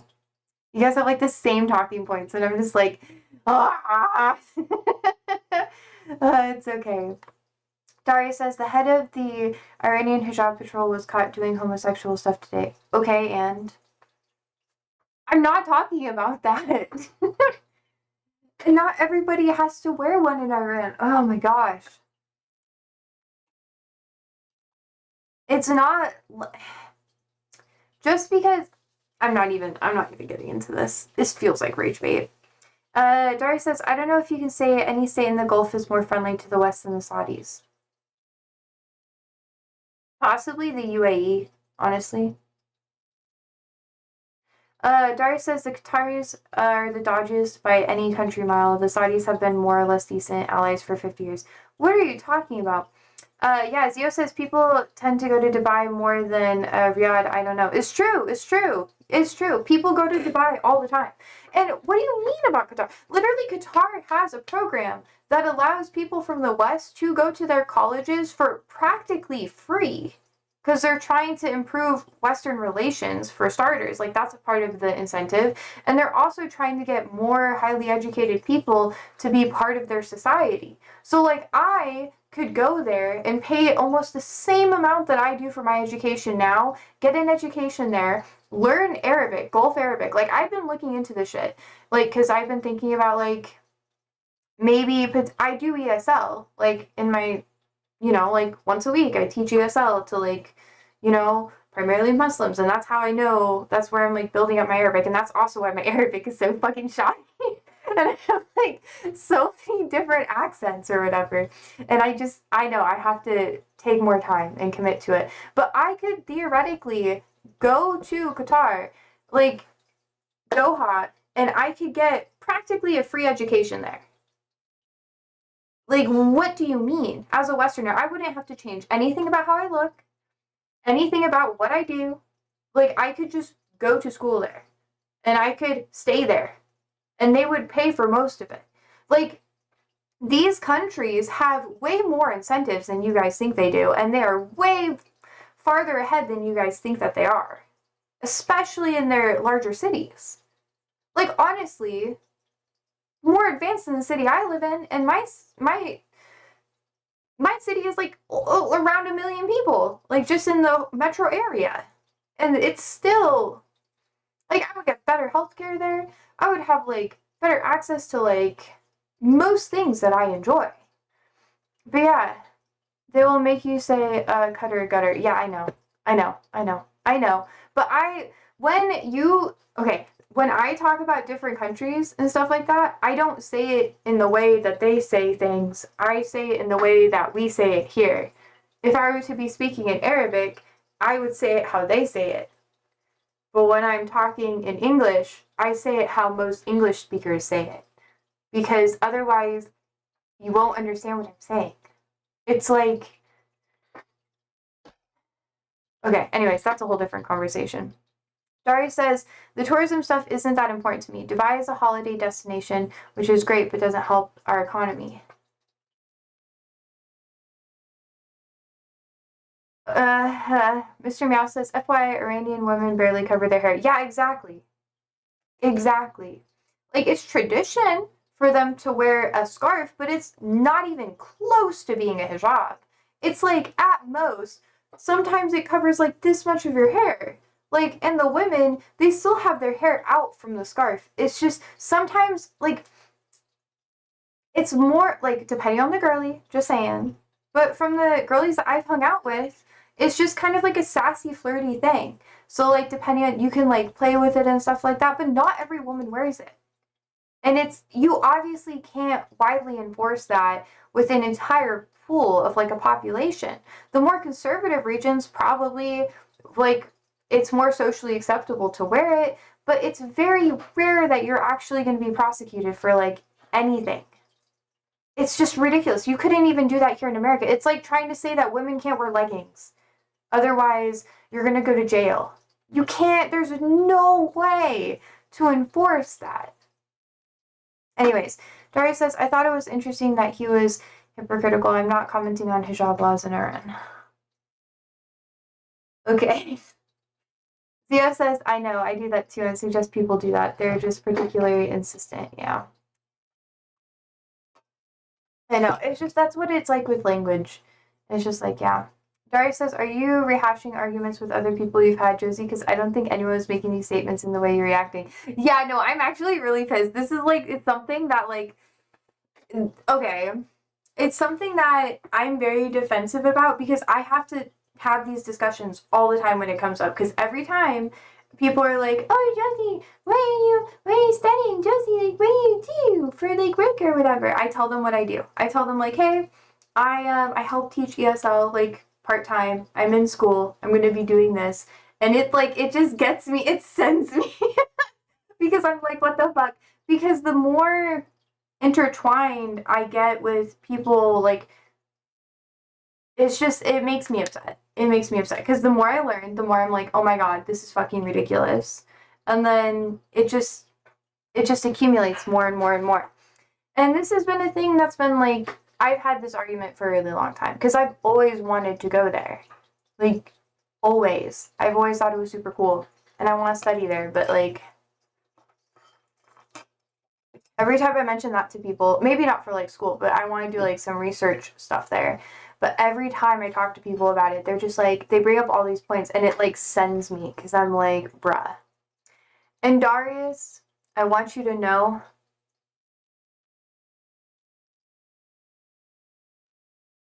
what you say sometimes feels like rage bait. Just saying, just personally saying, because, anyways, we have discussed many things today. I had to like change the fucking. You always say this. I always say what? Tell me, Darius. What do I always say? Tell me. Tell me. Critique me, sir. That I'm rage baiting you because it feels like you are. It feels like you are. Oh my god, bruh. Hi, Bixby. My cat's here too. But it does genuinely feel like you're rage baiting me. Sometimes I'm like, there's no way. There's no way that you're bringing this point up right now. It's okay. I said Saudi gives us better deals than Qatar, and you start. No, don't even. Fucking go back. I'm not entertaining this. You fucking brought up. No, this is rage bait. I'm not. Not. Mr. Meow says, I'm just saying that there are a lot of valid, legit issues to criticize about countries, but we're getting sidetracked with fake ones. Thank you, Mr. Meows. Hi, Ollie. I have the Ollie and the Bixby. Ollie, do you want to say hi? Okay, sit. No, sit, sir. Okay. Ollie says hi. There you go. You said hi to Ollie, and you also get Bixby too. Okay. We need to chill out. We need to chill the fuck out. What else? What else do you want to talk about today? Sassy bitches. We talked a lot about like world economics and stuff, and that's pretty fun. I love talking about that. It's like a giant puzzle. And then the more I learn, the more I'm like, ooh, this is cool. It's like, I don't know. It kind of feels fucked up, but it's a little entertaining in some aspects. Because I'm like, how's this gonna, what are they gonna do? George says, hi, Ollie, Bixby. You need to watch that interview. I don't even remember who it's with. I just remember, hi, baby. I remember it's with Tucker Carlson. And who else? OMG. What? I don't remember. You told me, honestly, to get me to watch Tucker Carlson takes quite a bit. It takes quite a bit. Oh, yeah, I have both the bitches in here. There's Ollie. He's stretching. There's his booty. Yeah, booty work. Anyways, he's not going to twerk right now. Sandy just went to the other room. Goodbye, Sandos. Now Ollie's doing that weird thing where he, like, rubs his face on the ground. Hi, is that nice? Did you just eat? Is that why you're so happy? I think Andrew fed them. Dory says, this isn't rage bait, but do you think people that comment on the Middle East know the difference between a Sunni and Shia in the States? No. No. No, they do not. Which is why I just do not. I live in Nebraska, yo. People, I am so fucking white, and when I tell them that I work with Muslims, they called me a terrorist. Do you think that they're going to spend their time and consideration and thought power into wanting to understand any of it? No. No. And then they always want to fight me. And then I'm just like, and especially with Trump doing this fucking bullshit, it's just not helpful. Dari says, if someone wants to talk about that kind of thing, I always ask them that to see if it's worth my time. Yeah. My fucking dad, he was, like I said, he was part of the Department of Homeland Security during the post 9/11 time period, and me having Muslim friends was very much not okay for him, and he made me watch beheading videos. I'm not even joking with you. My dad literally did. And then it was not great. Yeah. But yeah. So that was the environment I grew up in. But then, ironically, a lot of my healthiest friendships I had in high school, because I went to public school, were with Muslims. So I was like, okay. Let's see. Let's see. The guy's name is Richard Werner. He had done interviews elsewhere too, even a TED Talk. Okay. I promise you, pinky promise, I'm going to watch it tonight. I didn't have anything planned to watch tonight. I already watched the lectures that I wanted to tonight. I do have. Oh shit! My homework's tomorrow, so yeah, I definitely can. Tucker Carlson. What the fuck is his name? Richard Werner. Werner.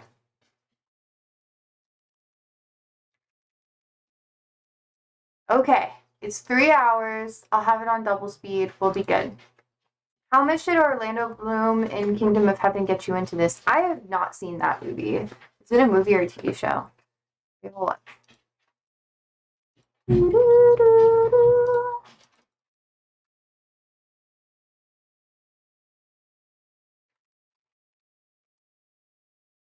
Wait, why would that be relevant? Darius says, watch it too. Or he says to Darius, watch it too, bro. I'll watch it, but I will cringe. Probably a bit. And I'm gonna be gaming while I watch this shit too. Orlando Bloom in this is so funny. His picture, let me show this. Let me show you this. I'm so sorry. I don't like to make fun of people, and I'm not making fun of him, okay? He just looks like white Jesus. Why are we doing this now, y'all? Wait, hold up. Hold up. There we go. Now you can see the white cheeses. Are you gonna keep playing, or what are you doing? What are we doing here, y'all? Hi, I know. I'm usually done now. Yeah, it's okay. Can we wait? Little wait. I know, sexy girl. Little wait. Andrew's cooking. We'll go out in just a minute. Okay? Then we can go on a little walk. Yeah, thank you, Settle. Okay, there you go. You have the white Jesus. Dreadful actor has been in some of my favorite films. I feel like people just like him because he's hot, you know? And I feel the weird chainmail t-shirt thing he has going on is interesting too.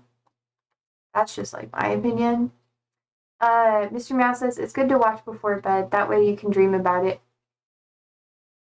Dari says Troy, Kingdom of Heaven, Lord of the Rings, Pirates of the Caribbean. Okay, Lord of the Rings, Pirates of the Caribbean. I haven't seen, is this Kingdom of Heaven? Yeah, I haven't seen that. I want you to know that I only really watch movies and stuff with people because otherwise I don't care. I have to watch more because, you know, I have to learn other languages. I don't get to talk to people. Yeah. There you go. Sorry for venting a little bit. Oh wait, it's actually really good. It's the end of the Third Crusade, I think. When so it's whitewashing everything, huh? I see. I see how that is. I see how that is. Crusades were fucking wild. Like as an adult, learning about the Crusades versus what I was taught as like a pastor's kid. Yo, yo. Oh, spicy, spicy. Okay, it's very pro-Muslim. You should check it out. Also anti-French, so extremely enjoyable. Okay. I'll read into it. I have so many things on my watch list. Maybe, once I get my schedule figured out for like the later half of this semester, then we can probably do things. Mr. Meow says that is such a Brit thing to say. Half the people in this chat fucking hate the French. Also, the French hate me. They hate my chat. So, you know, I don't know if that's a compliment or like a diss. Or if there's anyone French here, maybe they get offended that I say wee wee as a joke. Wee wee! Daria says the most anti-Muslim film I've ever seen is World War Z. It's fucking unreal how blatant it is. Oh, honestly, no, we're not going too deep into this. I'm gonna lose my mind. I was gonna say a lot of the Christian movies I grew up being forced to watch with my family. Have you ever seen fucking Bones? Holy shit. You barely remember World War Z? That's probably for the best. I never really liked it that much. I thought it was kind of annoying. Also, fucking Islamophobia went hard, but like even without that, I don't think it would have been that good of a movie. Isn't there like a weird zombie show that's like British or whatever that's really popular? Adari says it's clearly about Islamification. They flew into Jerusalem within minutes there, all feral zombies destroying civilizations. It's so mask off. Yeah, there's a reason why my family thought it was a good one. Yeah, there's a reason why I don't talk to my family anymore. Anyways, Mr. Meow says, wait, is that where the guy who figured out how to cure zombies accidentally shoots himself at the beginning?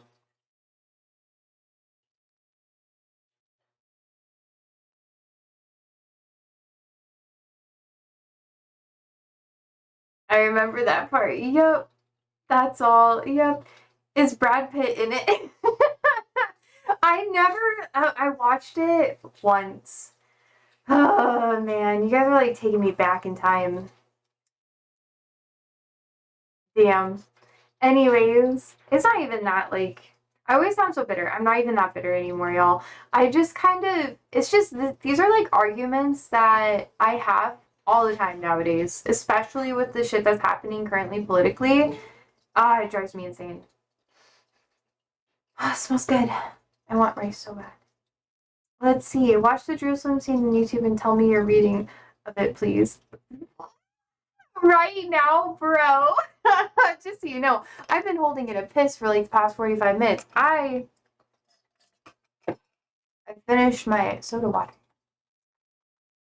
My bubble water. Alright, oh wait. I'm sure Bullet Train was a better Brad Pitt film. Honestly, this is like a really controversial thing, but I don't think Brad Pitt's hot. I know. I always thought he was ugly. Maybe it's because his personality's trash, but like, I don't know. There's just every time people are like, oh, I think he's like hot or whatever. And I'm just like, I don't get it. And then people are like, if you don't like him, then you're gay. And I'm like, no. No, I still like men. I just think he's creepy. I don't know. Will Ferrell is the hottest actor, bro.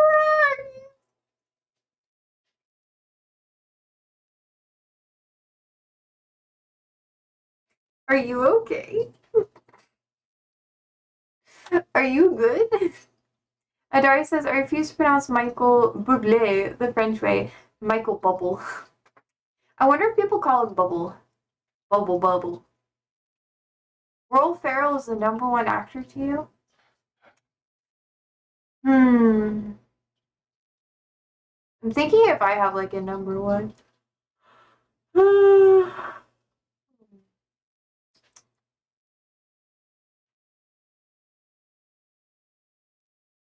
I don't think I do. William Dafoe, maybe. Only because he's really crazy. Also, ooh.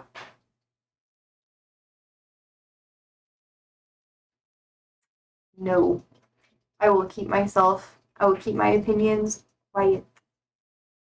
Quiet. Dari says, the strangest one was James Gandolfini. Not Gandalf. Fuck, I'm so tired. Massive fat balding idiot. Everyone loved him. He was so charismatic and powerful. Who the fuck is this?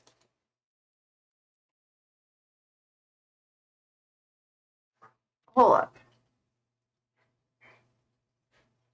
Oh, he was in The Sopranos.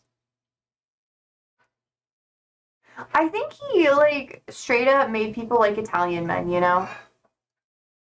Is it Italian? Are The Sopranos supposed to be like Italian? He was Tony Soprano, yeah. Pure sex. He literally was, like, mean as fuck to his wife sometimes, yo. Oh, if someone were gonna fucking hit me, I'd hit them back. Like, don't. So, I don't know. I find him, like, eh. You're gonna have, like, a fucking ring or whatever, do good with it, you know? They're Italian Americans, so they got the organizational abilities of the Italians with the education of the Americans. Oh, it's so fucking true. That's so good. Ooh. I don't know. I don't really objectify people because they have to be, like, semi-intelligent for me to find them attractive.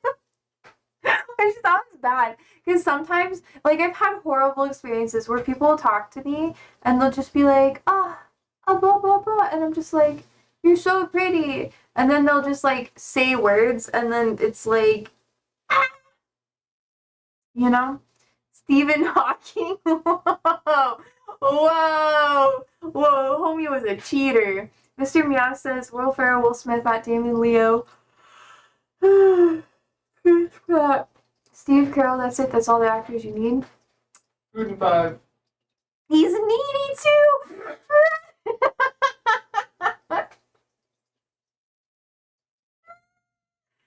Oh my god. I learned my lesson with intelligence, you know. I was like, I have to have someone I can talk to. Because, like, I don't know. I really struggle to have personal relationships with people where, like, when you talk to them, they don't have, like, everyone has depth in some way, right? Like, I get that. But, like, if you just want to fucking gossip with me all the time, I love gossip. Gossip is great every once in a while. But if you're just going to talk shit about people all the time, or we're not going to talk about anything that could be remotely, like, interesting, like, what movies do you watch? Why do you watch them? Like, bare fucking minimum, you know? Do you pay attention? Do you have, like, a hobby or an interest? I'm afraid I can't talk to people who don't have hobbies. They scare me. They scare me. You have to have, like, one hobby. Or your job has to be, like, something you're passionate about. But people who hate their job and have no hobbies, they scare me. I live in fear. You have an Adney, though? Adney? What's that? Who has no hobbies? You'd be surprised. Well, sometimes people don't have enough money to have hobbies, but then they at least talk about what they would do if they had money. Oh, and Andrew? Moving on. Abby. That sounded really familiar.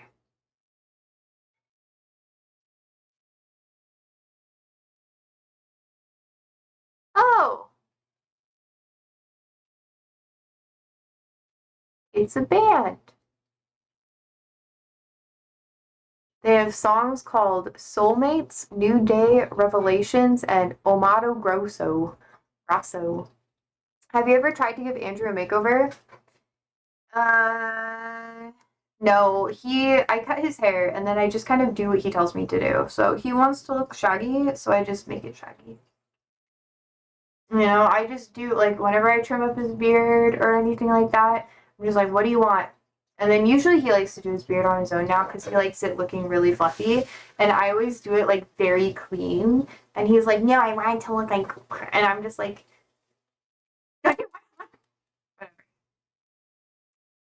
you know what I mean? So I'm just like, I'll help you. But also, to be fair, every single roommate that I have had, I've cut their hair and I've dyed their hair. So like every girl roommate I've had, I've dyed their hair. Every dude roommate I've had, dyed their hair, cut it, whole shebang.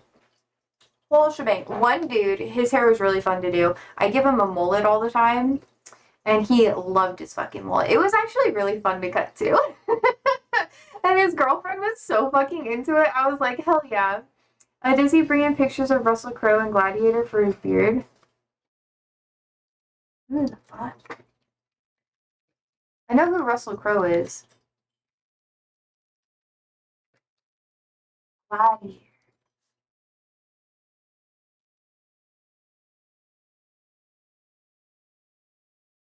Have you seen his fucking beard? I've known this dude since fucking high school. And I don't even remember what his face looks like without facial hair. I've been telling him, I'm like, hey, you should like shave it so I can like, people can see what your face looks like behind all that stuff. And he's like, no. He's like, never. It's so funny. He's like, I look how I want to look. And I'm like, okay, chill, chill. I have no preference, dude. Look at your bitches either way. Like, chill. Anyways, I think it's funny. Wait, beef. Is food ready? I always know when food's ready. He always like moves faster, and he like when he's cooking, he's like you hear it all the time. And then when he's like clink, clink, clink, like he's all like satisfied with these like clink, clink. Why do American middle-aged men seem to all wear Oakleys?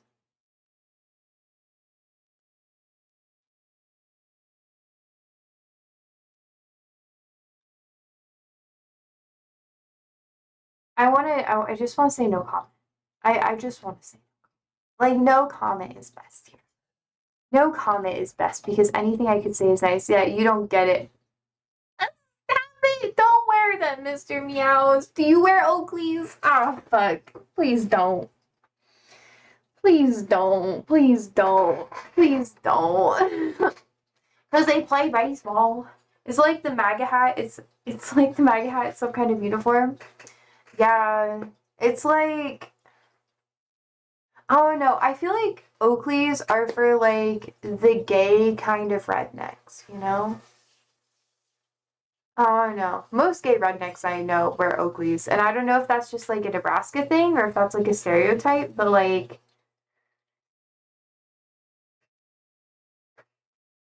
that's just what I've seen. Maybe it's just a thing in the Midwest. I don't know. I'm afraid of saying that. Oh, you currently wear the Japanese stuff. What is that? The Japanese sunglasses you picked up while in Asia? The Japanese? Oh, clothes! I would have to lose like 15 pounds to like be able to easily shop in Japan.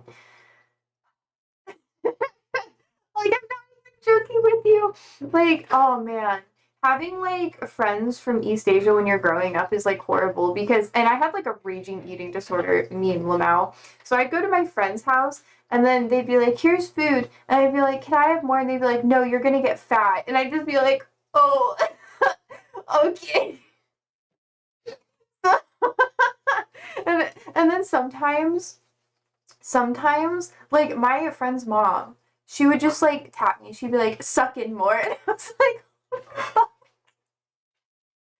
And she'd be like, Mom. And she'd be like, if she's here, she's gonna learn how to be a lady.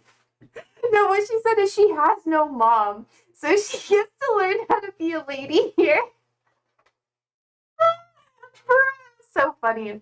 Anyways, Dory says, all right, comrades, I need to go to bed. I think about alien Earth and the crimes of Wayland. You Tawny, bro.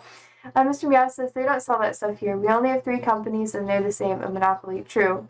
Zio says, OMG, I know. She was so sweet, though. Like, she was really nice. And that's, like, what fucked with me a bit. Because she'd be, like, so nice. And then she'd be, like, so, like, you need to start wearing face cream now. Like, the reason why I wear, like, retinol and, like, sunscreen and all that stuff is because, and, like, I cover my skin and that sort of thing is primarily because of her. Because she was also a nurse. So she was like, take care of yourself. Otherwise, you're going to die and be ugly.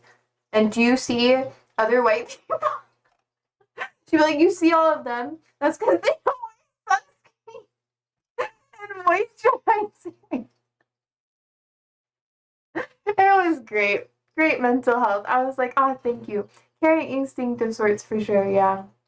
Anyways, I'll watch the fucking Tucker Carlson thing, okay? Okay. Okay, maybe we'll talk about it tomorrow. Tomorrow is primarily just going to be a chill day.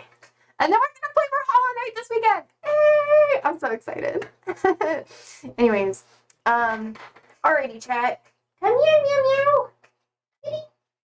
Want to say hi? Want to come say bye-bye? Oh. Alright, I gotta show him off. He says goodbye. He said goodbye. Okay, so thank you so much for hanging out with me today. I know you don't want to be held right now, do you? You just want to go scratch. Okay, go scratch. Okay, thank you so much for hanging out with me today. I hope you guys have a wonderful day. And sorry for the little tangents. Normally I try to be like, you know what? I'm not even that sorry. Fuck it. This is what Tuesdays and Thursdays are for. But yeah, so thank you so much for hanging out with me today. I hope you guys have a wonderful day, and I will be seeing you guys tomorrow. So sleep well, stay safe, stay alive, and toots.